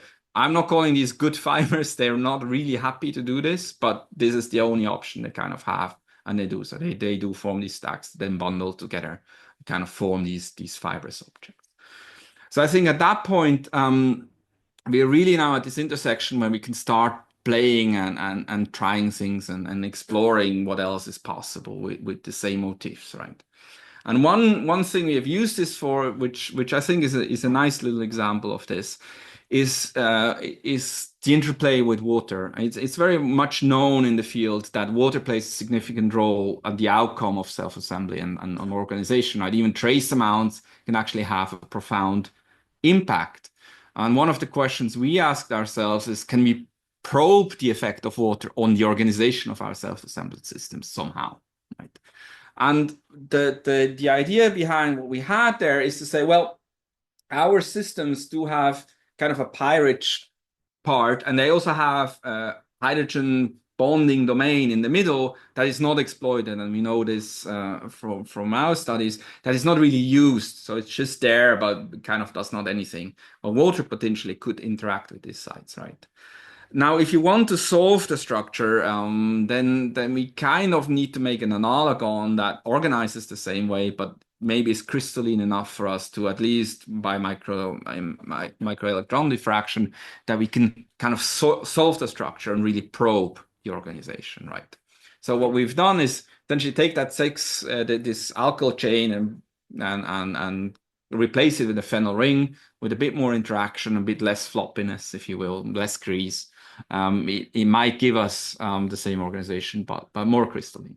And indeed it does. These are the objects we're getting. Again, it works the same way, very thin, actually even longer objects, even more preferred growth in the longest dimension, if you will. And you do see that we get the same macroscopic object, whether we do this from dry toluene, we do this from wet toluene, right? So this is already kind of the cautionary tale that if you only look at these, then these look very, very similar.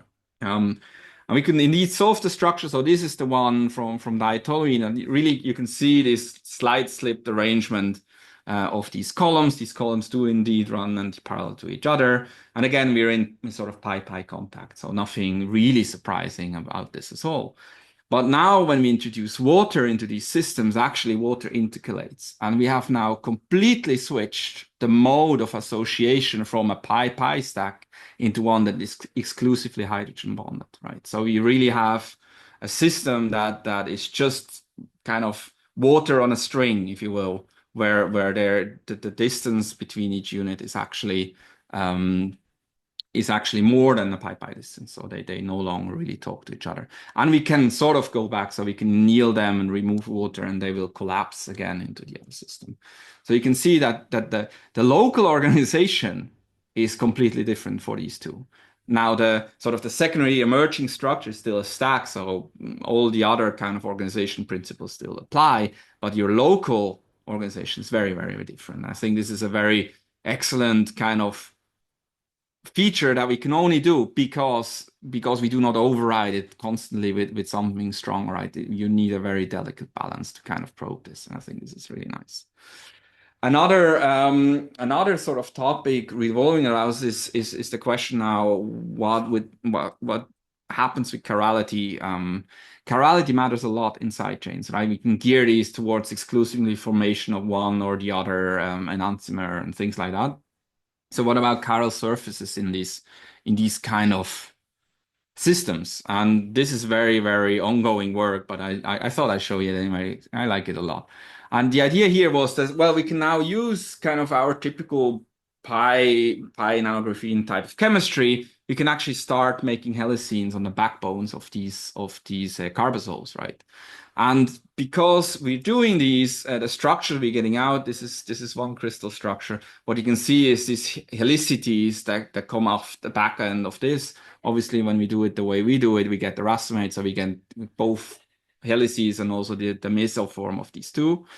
And again, interesting also just from a point of these structures, because these two pi systems do not talk to each other until we put a metal in and they start to interact. And there is questions on, you know, what happens to the chirality or the emission of chiral polarized luminescence in systems like that, pre-metallation, post-metallation, so on and so forth.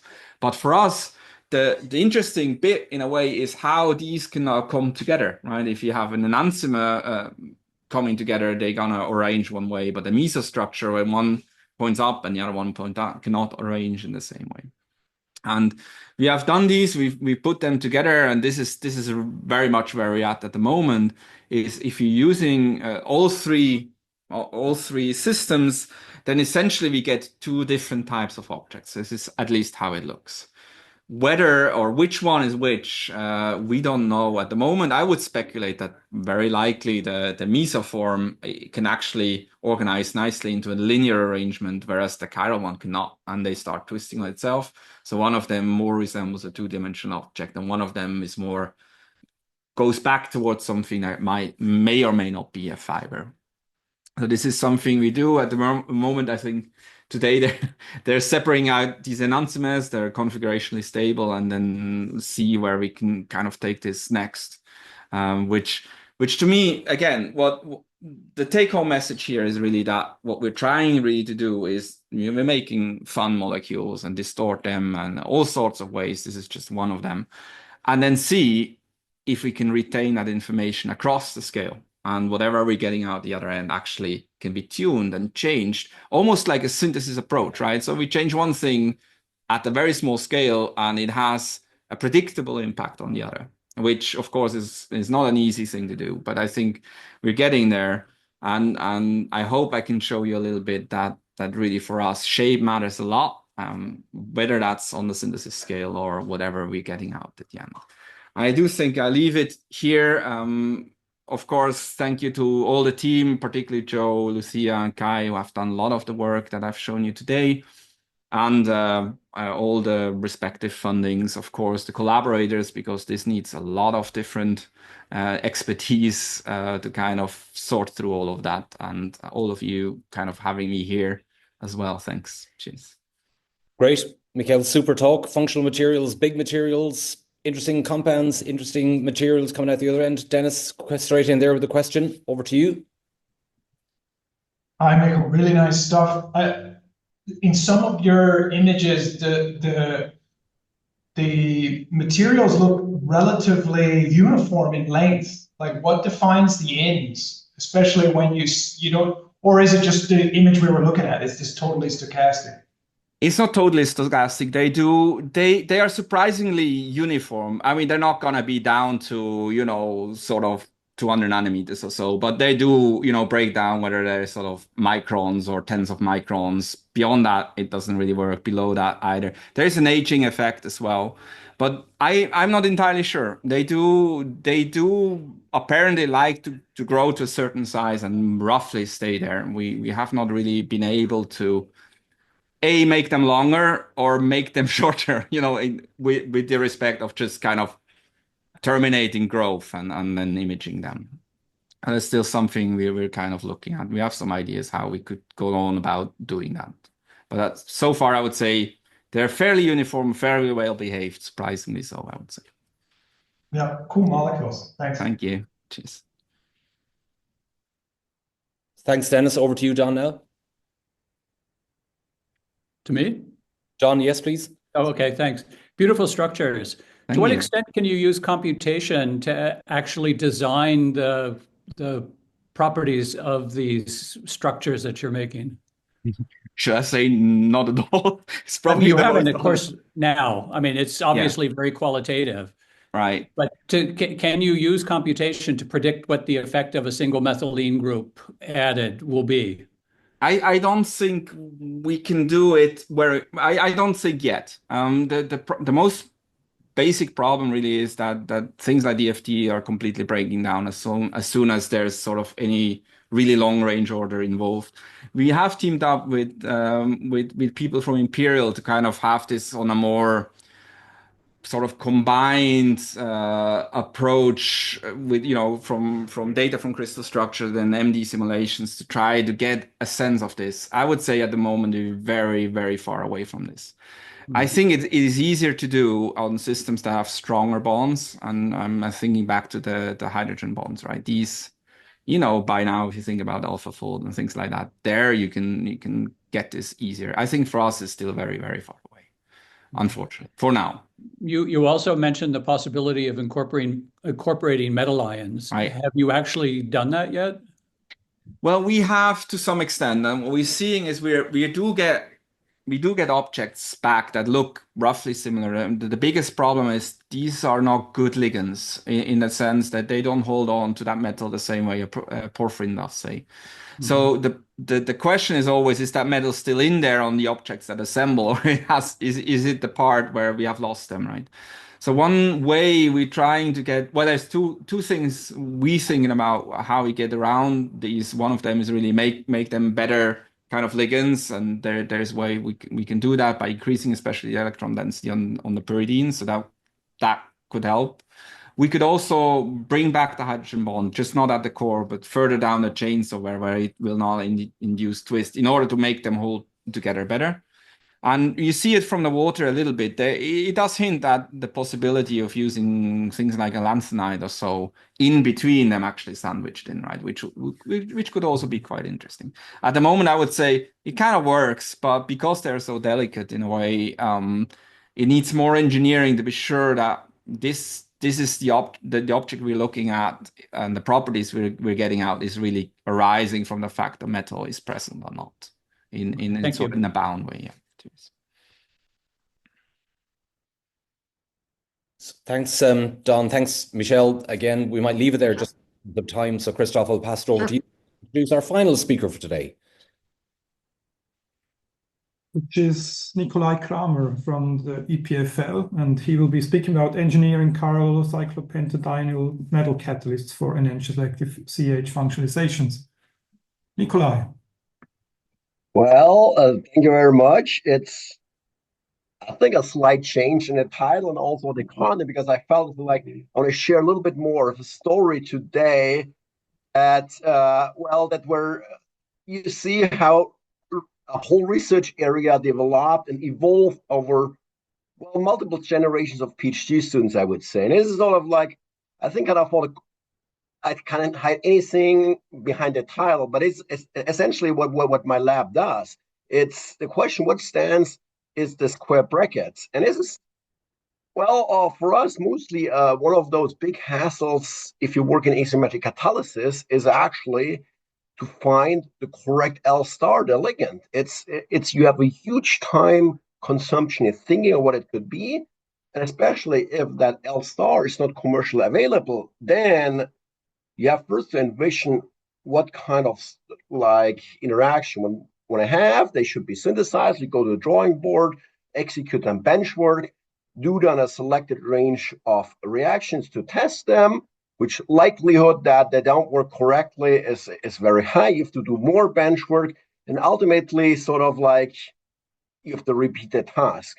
And in order to cut it a bit short, what basically we really want to do is eventually benefit on privileged scaffolds that eventually you have like one chiral platform that can operate in multiple ligands, and also you leverage that chiral platform, which in turn minimizes synthetic efforts, maximizes structural diversification, and as a scientist in Switzerland, you right away think of like the Swiss pocket knife. At the entry level, maybe that has like 2 applications, but we would really want to like target something a little bit more complex so that we can really use that and kind of maximize the synthetic applicability of those kind of ligand scaffolds. And over years, it's kind of, we found that one particular group fits that bill pretty well, and that are diamines. But they're around for a very, very long time because of their rather simple to synthesize. I would say like simple condensation chemistry. Also, the larger, the more complex you get, these condensations get as well a little bit capricious. But in bold terms, it's dicarbonyl are easy to access. A lot of them are commercially available. The chiral primer, they're either you can buy them or there are many, many methods now to access them. And once you have assembled diamines, you can either use them right away as a chiral ligand for metals like iron, nickel, cobalt, palladium. There are many actually cool reactions you can do them classically, and that's also how we slipped into that. You can elaborate them to anhydrocyclic carbons, whether that's saturated or the unsaturated versions. You can reduce the backbone with usually metal hydrides, install a phosphine to get phosphorus-3, phosphorus diamide ligands, secondary phosphine oxide ligands, or you can already use those diamines and try to react that with PPS3. But in that case, you get some kind of like obscure compounds which are called thiazophosphoranes, and they differ in their reactivity completely compared to the saturated versions. I will come back to the second part of the talk where we show that those are extremely interesting main group catalysts. And the way we came into the area is already started about almost now a decade ago. We were interested in kind of like bimetallic activations of kind of Lewis basic or like heterocycles with Lewis basic activity, like these pyridiones, and then to undergo CH functionalization reaction. It's like work inspired by Nakao and Yama, and we thought, in principally, it's interesting if we could render these reactions first enhance selective. And what we first found that depending on the ligand, whether it's an olefin ligand or phosphine ligand, therefore doing exocyclic cyclization. On the other hand, exclusively when they were exposed to anhydrocyclic carbines, we were going like for endocyclizations. And I was like, oh, this was like a very interesting and attractive reactions. However, we tested pretty much all the chiral NHCs that have been reported at the time. And bottom line is none of them really worked anywhere near to something we would be happy with. And so base one gave basically maximum 50% selectivity and often accompanied by low yields. So we almost gave up the project until we kind of stumbled across applications. For that, I have to go a little bit more deeper in the background of like very popular achiral NHC for metal catalysis. And these are like the 3-4 most common one would be where you have a mesotyl group or these 2,6 diisopropyl groups. That's the IPR ligand, and the saturated version SIPR, and the bulkier version where it's diphenyls, the IPR started, which one was then published by Marco.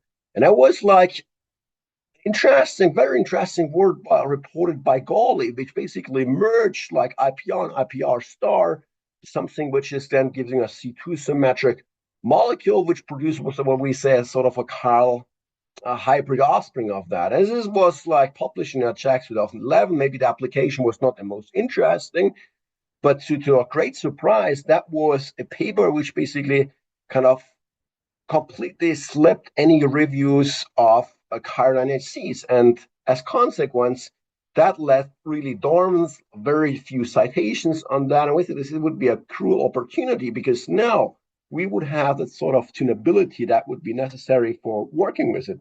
We could basically change the backbone to a desirable dicarbonyl group, modify the core of the aniline to sort of electronically tune it or sterically tune it, and especially also the backbone to sort of change it from a very basic phenyl group to something larger or electronically diverse, and like exemplified like 4 parts below. And right away, what we did the parent structure provided unmatched reactivity for the reaction that before was basically giving us only headaches. And once we installed in that this asa-naphtena backbone, then suddenly we saw the selectivity jumping up, extending the size of the sidums to a 3,5-xyl groups. Now we're basically into business, high yields and selectivity of the reactions.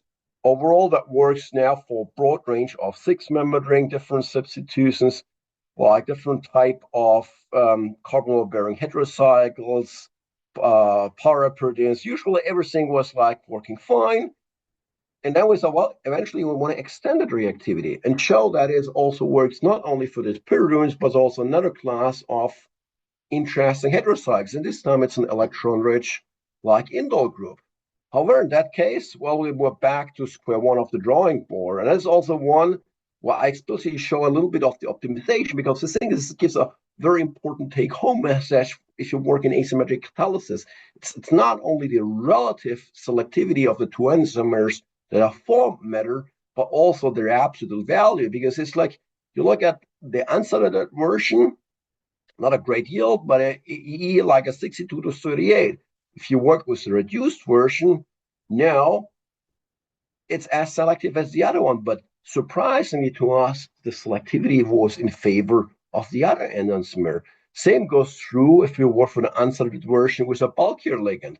Again, not in the numbers, not a very strong increase, but basically you preferentially form the other enantiomers. And once you combine these two effects, use the saturated versions, make it even bigger, then again, you're back in business and are selective for one enantiomer for molecules. Overall, that data proved again, like hitting basically the golden kind of properties between yields and selectivities, or wide range of indoles, pyrols, and also ATSA indoles, or like these pyramidal indoles in often generally giving very high selectivity. And that's usually when kind of like when our project is at peak, the students graduate and changes. And I had a new student coming in that wanted to take over sort of like the idea of the project, and he right away at the same time like stumbled across a paper of Hartwig, who basically showing an intramolecular version having the similar type of nickel catalyzed activation for a linear hydroarylation. And so it's like, as a first year PhD student, he came up with very interesting ideas, let's say like that. So I say, in principle, I want to go away from heterocycles, but what would be the possibility if we make a CH activation in alpha to the carbonyl group? And I said, but generally, that's not very favorable, because usually we remove them as a proton, as an enolate, and we can't, this is not so much as known that we can remove them sort of a hydride and already take some advance. It's kind of not really isolated hydrates we form, but mostly like a transfer of a ligand to ligand hydrogen transfer initiated by the catalyst. And even then, once you arrive there, you have an enolate and also an sp3 organonickel intermediate, which is kind of like very difficult to induce kind of reductive CC bond formation reactions. Most likely you would have sort of a better hydrogen elimination, and then it's kind of like not going to be very productive. And so you say, well, he went back to kind of like think about it, come back to another idea. So it's like, okay, if I go in with sort of like a remote olefin group, at some point I get an allyl group, and basically you have provided a chain walking process of the metal, reductive elimination, and then you would ideally form selectively two stereocenters and isolate this alpha allylation of the compounds. Well, that said, what he looked, the basic starting material looked with nickel cod, additional cod as the olefin acceptor, and screened some of the basics like acarl NHC ligand. And well, if we would have like stopped by using the most common popular IPR ligand, we would have probably never discovered the reaction. So because it's almost giving you nothing. However, if you like just increase sort of like degrees of the carbon by bulking up a little bit of backbone and installing a tertiary butyl group, or sometimes an also methoxy group in the para positions, then suddenly we see a switch on the reactivity, which depending on the substrate provides like exclusive dire selectivities to moderate dire selectivities, but all the range is it's an interesting transformations. The only one thing that bothered us since we start working with cod, we also have like then 20 mole% of a diene in the reaction mixer that if you want to go for a different diene would be not very kind of like nice and clean. So we looked at re-optimize the reaction using kind of Cornella's cod-free nickel zero catalyst. And in that case, we could nicely use cyclohexadiene for those allylation chemistry. And as you can see here, then as long as you work with kind of like similar type CH acidic compounds or like one that are relatively easier to address, get high yield selectivities for the compounds, even like a drug, like a donazepam, can be right away directly allylated under reaction conditions. Now, what about like enhancer selective? Obviously, we had still our library of that same South chiral NHC ligands around. And here again, it's like what we learned from the achiral reactions that actually kind of increasing the size of that para position and also the backbone of the NHC plays a pivotal role in turning on reactivity. Holds as well true for the asymmetric version. If you look at here, what is then written as the ligand 5, we have to again install a greasy, bulky tertiary group in the para positions and that methyl group in the backbone. And basically, by then, selectivity yield is almost like in a very nice fashion, so absolutely clean reaction. The diester selectivity is generally extremely good. So most often the case we don't see the other diastereomer form, and the enhancer selectivity is in a range where it is actually kind of getting very useful.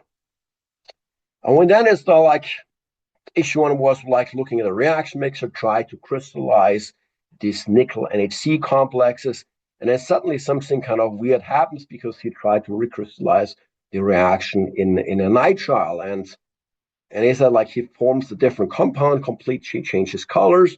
We looked at optimize it a little bit, change it using the parametoxybenzyl nitrile. He isolated in a complex 90% yield, which basically that nickel zero undergoes an oxidative addition with the nitrile, providing these two things. And I say, well, this is kind of like, it's a funny way. And especially if you expose that to alkyne, we saw a very fast homotrimerization to our 2+2+2 cyclization reaction to hexasubstituted benzene, which in per se was not so interesting. However, which like we thought about twice about that very strong reaction dependence for the nitriles. It's like if you just mix those things, what happens? Especially if we take a phenylnitrile and an alkyne, it's a 2-to-1 mixture and over 90% yield, so way far beyond statistical mixtures. We observe pyridines in favor of the classical just benzene groups. So like, this is a very interesting process, especially we thought about how it could be exploited to construct again stereogenic centers, and that kind of like remote construction of spirocycle and heterospiric stereogenic centers, and kind of a conceptual wise that you have distal anisotropic alkynes and external nitrile, the nickel catalyst that closes the ring, cyclizes and brings it a spirocyclic center. By that way, you're not interfering right away with the stereocenter, and the idea behind that was that we're not limited to carbon, but also could use that for other kind of elements where it's way more difficult to generate their chirality, namely that would be a boron or then a germanium stereogenic center, which is also like not so easy task because instead of having a perfect tetrahedron, those would be way more distorted or enlarged, or the ring, like the hybridization is different with this larger, heavier metals, and which is what on a journey we didn't really know the outcome. The first results were quite disappointing. So the classical nickel catalyst below, just like it's like what is determined as nickel 1, basically 55 to 45% ER, so almost absolutely no selectivity. And then again, we came back to our old friend of the astaxanthin that really kind of like rigidifies the structures by inducing a pi-pi stacking of the chiral side arm, and right away the enhancer selectivity jumped up.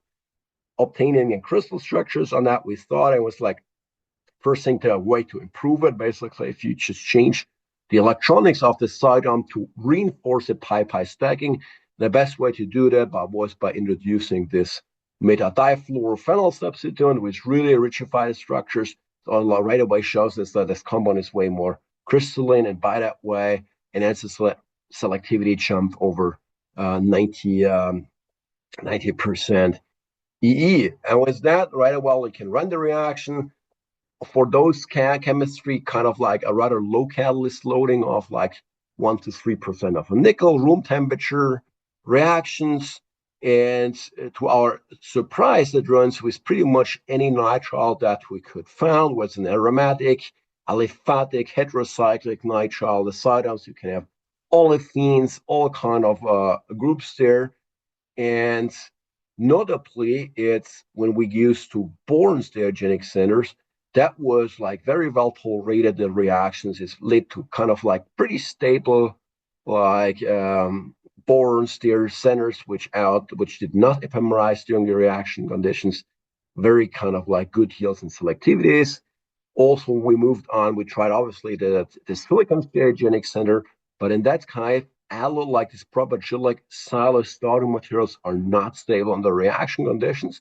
But then, to our surprise, we reached back an island of stability by moving on to germanium. And to the best of my knowledge, this is one of like the less than a handful mass sets which is able to synthesize all carbon germanium stereogenic centers in kind of like respectable enhancer selectivity. We also thought of like what we can do further with that method, especially what these kind of like rigid spice-like materials are kind of attractive for organic electronic applications. We sort of like, and maybe they'll like, especially in bringing chirality in the system is an interesting approach. So running the reactions with that bisnitrile smoothly reacted at double, benefiting from the Horo effect, the enhancer selectivity shoots through the roof, and we get still a respectable diester selectivity of that molecule. Then suddenly, like with once we expose that to BBr3, and uses another cyclization, switching the bromides to aluminum, leads to a very stable isolable heptacyclic molecule, which then was shown that have kind of interesting fluorescence property, and also like displays like intercircular polarized luminescence, pretty respectable dissimilar factors ranging among the best of the magnitudes that you can obtain for compounds which usually in the helicene types. And with that, it's kind of like a small intersection before we move on the phosphines and show you that, as already said before, diamides actually do work for iron catalyzed reaction. We can use that for showing that we can either tune ligand tunable base metal catalyzed 4+4 or 4+2 addition modes to give interesting molecules for synthetic applications. With that, quick intro to the diazophospholane hydrides. In general, if you come from phosphine ligand catalysis, almost always exposed to that, a pH bond exhibit a protonate character. So this pH bond can be deprotonated with strong bases like potassium hydride, and then subsequently alkylated by a variety of electrophiles. However, you try the same thing on a diazophospholane hydride, there's absolutely no reaction that happens. However, in contrast, if you expose things to strong acids, you do form, again, hydrogen. That indicates basically that that hydrogen atom exhibits some kind of hydridic character, which in the origins lends the so-called sigma aromaticity of the DAP hydride, in which a kind of anti-bonding sigma or the sigma star orbital of the pH bond engages in and takes electron density for having that sort of aromaticity compound, which also then you see later in X-ray structures kind of influences also the bond geometry or the geometry hybridization of the phosphorus. They're super easy to synthesize in a sense, as shown on the diimine ligands that we had basically as a platform intermediate. once you expose them with phosphorus tribromide, use then an olefin as scavenger that eliminates the bromine. You get to the diacetyl phosphoryl bromides, and what we usually convert them into the alkoxides as the pre-catalyst. And that's basically it's a chemistry that originated sort of like 20 years ago, basically by inorganic chemists, sort of a phosphorus chemist, a curiosity of how these compounds behave.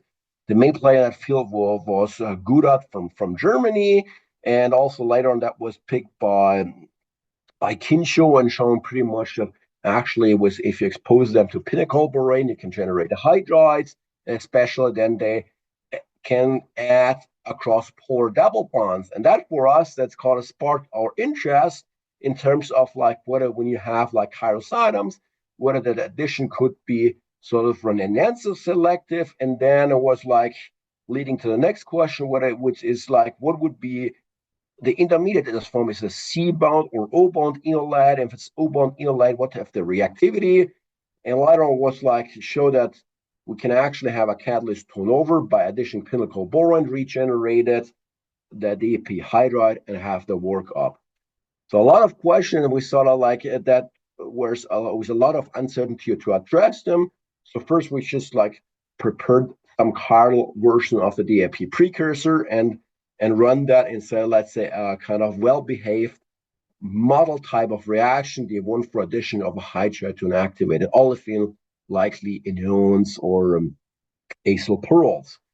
And indeed, with the shown structure here, where you have that methoxyl rings, there is an appreciable enhancer selectivity, just 5 more% of the DAP, stoichiometric phenylcobalane, run that at a low temperature in the fridge overnight, very high yields and respectful enhancer selectivity. And as shown X-ray structure there, you can right away see this is like hybridization of the phosphorus atom, like that almost sticks out like orthogonal out, so that we just have a good overlap of the sigma star with the rest of the molecule there. Well, with that principle, reactivity principle already then de-risked, we thought about further exploitation about those phosphorus enolates. That comes back on kind of like a fundamental principle, like formalized by Dave Evans, is like this massive rate acceleration of sigmatropic rearrangement of like sort of the anionic oxy-Kolbe reactions. If you put that in perspective in the reactions of like ester enolates, so if you had kind of like a lithium ester enolate is extremely reactive, poorly stable, and only you can run the reactions if R prime is a tertiary group.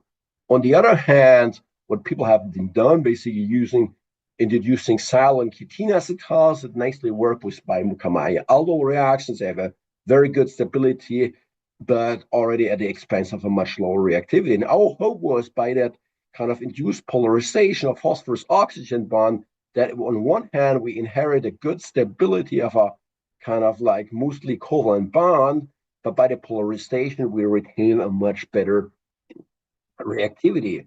And especially for those kind of like rearrangement reaction, we looked at Claisen-Ireland reactions, 2,2,3 sigmatropic reactions, and right away, they work extremely well, just a 1 mole% of that catalyst, room temperature THF, and a wide range of substituents, high yields, highly selective for that Ireland-Claisen transformation process. So reactivity is there, low temperature, much lower than these silyl esters.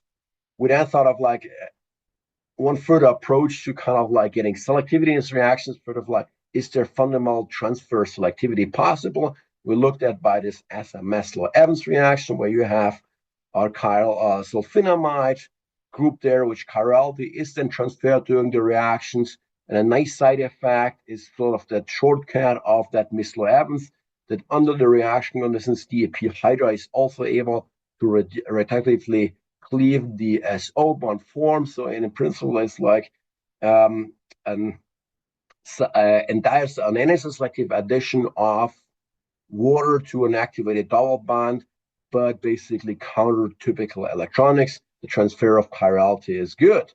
So with that, we sort of like tackled or try to tackle the most ultimately goal of the lab, basically development and answer selective rearrangement, basically catalyzing so far pretty much unquantifiable sigmatropic rearrangements. Well, what I quickly figured out that there's still, in a sense, of these phosphorus enolates too reactive because they lead to a very rapid ketene elimination. And also they're too fast. Sigma bond metathesis with picanobolrane is faster than actually the rearrangement, which is naturally bad because then you just have lost the chiral information of your substrate. But also if it's sticking there, the information can rotate away. It's not too big. And a postdoc at the time, Goting, sort of like had kind of a ingenious solution for that by saying, like, if I'm going to replace by nitrogen, eventually that's going to be more stable because the ketene elimination would lead to kind of like a ketene amino has lower stability. Maybe that eliminates that. And on a second benefit, we have like an R prime tunability that eventually pushes the chiral information closer to the reactive site. We can have higher selectivity. And a nice side effect, what we didn't learn later about, that is a much lower like exchange with the boron, so we keep the phosphorus longer on the substrate and eventually have a better selectivity. So in principle, what we're looking at in Eschimoser-Claisen rearrangement, exactly that same reaction, but maybe a lower reaction temperature. It's already perfect kind of opportunity to sneak in one of the giants of like organic chemistry in Switzerland, of basically the golden age of organic chemistry at the ETH. And well, to cut a story a bit shorter here, it's like we use similar type of DAP hydrides from the diamines that I showed you before. Under optimized conditions, we use phenylsilane as a terminal reductant, run the reaction in xylane, and we can obtain extremely good yields of the rearrangement products. In general, very good diaster selectivities and high enhancer selectivity. And also, this is one of those reactions that we have by far the most extensive scope of the reaction. We have a tertiary steric center next to a quaternary stereogenic center. We have a variety of alkyl groups, thermal alkynes are well tolerated, a variety of silyl olefins, CF3 groups there, and allylic acetate is doing the reactions, so pretty much predisposed for succinose allylic alkylations, a variety of ring sizes, and what is basically still considered most complex part of cis bond forming reaction in organic chemistry is the selective formation of vicinal quad stereogenic centers. Those do work reasonably well in terms of the diaster selectivity. EEs are throughout the range is like greater than 90%. And the beauty of the chemistry is it's one of those reactions where it's basically textbook chemistry on kind of like reaction predictions. We have a C-enolite is favored thermodynamic by 1.6 kcals. So we can easily look at the transition state. And again, here, the C-chat transition state is the best in class, with the next best one leading to the opposite enantiomer would be basically reapproach, almost 2 kcals higher. Any both transition states are then far above and do not play any role of the reactions. By that knowledge, we can now kind of like access all 4 diisomers of the process by either using each energy of the ligand, also using either the Z-allyl imidate or the E-allyl imidate. And by that way, generally for the Z-allyl imidate, we observe slightly higher diaster selectivity and slightly lower enhancer selectivities, whereas for the E-allyl, we still have in the range of 10 to 1 DR and greater than 95% EE. And Goting applied that methodology for the synthesis of like 2 smaller natural products, which in the sake of time I can't show here. Right away come to conclusions actually for the people that did. The work I showed you here, that is like mainly was like the phosphorus chemistry later results from Goting Zhang. And Ishuan Kao was basically a drive behind all that nickel chemistry I showed you here. With that, I want to thank you for attention and for invitation to present some part of our research here, which goes beyond the chemistry of chiral CP ligands and their applications. Thank you. Nikolai, what a fantastic way to finish off the day. Super talk. Thanks again. Again, over to colleagues and attendees for questions.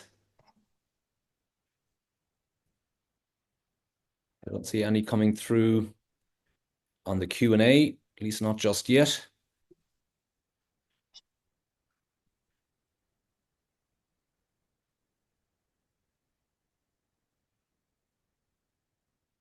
So quick question from my side, if that's okay then, in terms of the nickel catalyzed work you've done, excellent results on those 2+2+2 cyclic additions. I know you've got the right ligand, but did it take a while to figure out the right nickel precursor? Because sometimes that can can you be... repeat it? Either you were cut, either you were just not frozen. I don't know whether it was only from my computer or from your side. Oh no, I just got a message to say that my own internet connection is unstable, which is a bit worrying.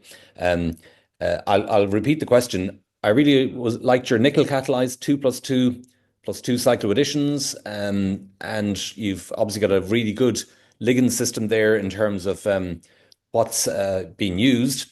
And my question is, did it take a while to figure out the right nickel catalyst precursor?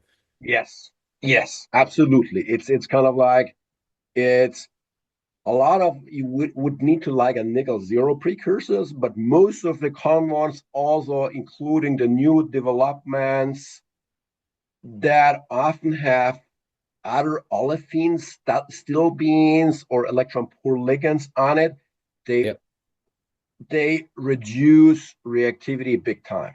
Yeah. So there are like, they can be worked, but we found out later on why they work, especially when you use things like cyclohexane as a solvent. Those ligands tend to precipitate, so they just like are not solid in a reaction mix. So once they leave the nickel once, they're gone. So this is sort of like I would say a lower level solution to that. But we found out it's the best compromise in terms of stability and reactivity was actually doing these nickel zero complexes with just like styrene on it. Yeah. Styrene it's not hindering the reactivity but still gives enough stability of these things to be worked with. Great. No, thanks, Nikolai. I don't see any other questions coming through. So perhaps if you don't mind unsharing your screen, and we'll wrap up. Adri had to go earlier, so I'll do the wrap-up questions if that's all right. I'll wrap up things. So maybe... I'm curious. Yeah, unshare. No, still there. Yeah, no, it should be. Has gone. Yeah, perfect. Thanks, Nikolai. So what a great Friday morning. And you know, there's no surprise that organic chemistry is strong, vibrant as ever, I would say, in Switzerland. And so thanks to all the speakers, thanks to Christoph for organizing it locally. And, you know, I'm really pleased with the Highlighting Organic Chemistry series. I think it is a nice snapshot of researchers in organic chemistry across Europe. And this has been an excellent addition to that event. So we heard from Christian about all of the importance of chemistry in Switzerland, the various institutions. He then went on to talk about his own research in photochemistry and chromatic orthogonality. So we learned something new every day. So all that was interesting. And even how you exploited the kinetic isotope effect. I thought that was really a brilliant way of doing just that. Then we passed on to Don, who, as ever, gave a superb talk. And, you know, we learned a lot about viruses and how the nucleocapsids could be built upon. And the structures were really outstanding. I really like the structure of NC4, I have to say. The icosahedron, that's one of those ones you'd like to put up on wallpaper or something. It really looks very cool.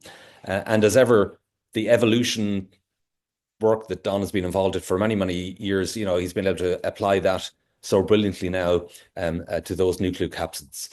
Thereafter, we went to Francesca, a former colleague of mine here at UCD, so I know of her and know her work well, and she gave a superb presentation on integrated catalysis, biocatalysis with chemical catalysis, and then doing that in flow, and then using photobiocatalysis. So it's just about every combination of biocatalysis you can look for, but really brilliantly done, and showing, I suppose, that when you think about what's required for each of the steps, which solvent is required, she did a super job on all of that. Thereafter, we did a great talk from Peter, who told us it's time to excite medicine. And indeed, he gave a very exciting talk about the various cyanin type compounds that he's developed recently. And I particularly appreciated the application of that Zinca chemistry for pyridines opening, pyridines closing, and new ways to make those types of compounds. And of course, the idea of near-infrared spectroscopy then for photo uncaging, with lots of examples of that. Then we moved on to Dennis as the next speaker, who talked a lot about chemically induced proximity as an enabling concept, ubiquitin chemistry focused on, lots of split pool strategies, affinity enrichments, and of course the AI future in that field is particularly bright. So that was interesting to listen to. Michel then talked about the functional materials and been able to look at the biggest compound he's made so far, but also the chiral systems he explained, showed us at the very end was really interesting, and the ability to do that on a large scale, molecular topography, ending the tyranny of the hydrogen bond. That's a phrase I'll remember now for the rest of the day. That's a good one. I didn't realize the hydrogen bond was such a tyrannical thing, but there you go. I'll take your lead on that. So all the way from curvature as a bias and those interesting sort of curvy molecules he was making. And then finally went up with Nikolai, who is of course one of the leaders in asymmetric catalysis, and the many applications he developed, new ligand systems, the DAP systems, the DAP enolates, making those vicinal quaternary stereocenters. So really excellent work. And as I said earlier, an excellent addition once it's put up on the web, on YouTube, for all of the super people that are involved in chemistry, inorganic chemistry, I should say, in Switzerland. So with that, on behalf of EuChemS, I'll say thank you very much, and I'll pass over to Christoph as the local organizer for his final remarks. It was a fantastic few hours, and I truly enjoyed listening to the wonderful work of my colleagues here in Switzerland. And so thank you again for participating, for showing your results, but also your passion. And it's just great to be with you in this country doing organic chemistry. And with that, I would like to just close and say goodbye to everyone. Great. Thank you. Have a good rest of the day and have a nice weekend. Bye-bye. Bye-bye. Bye. Bye.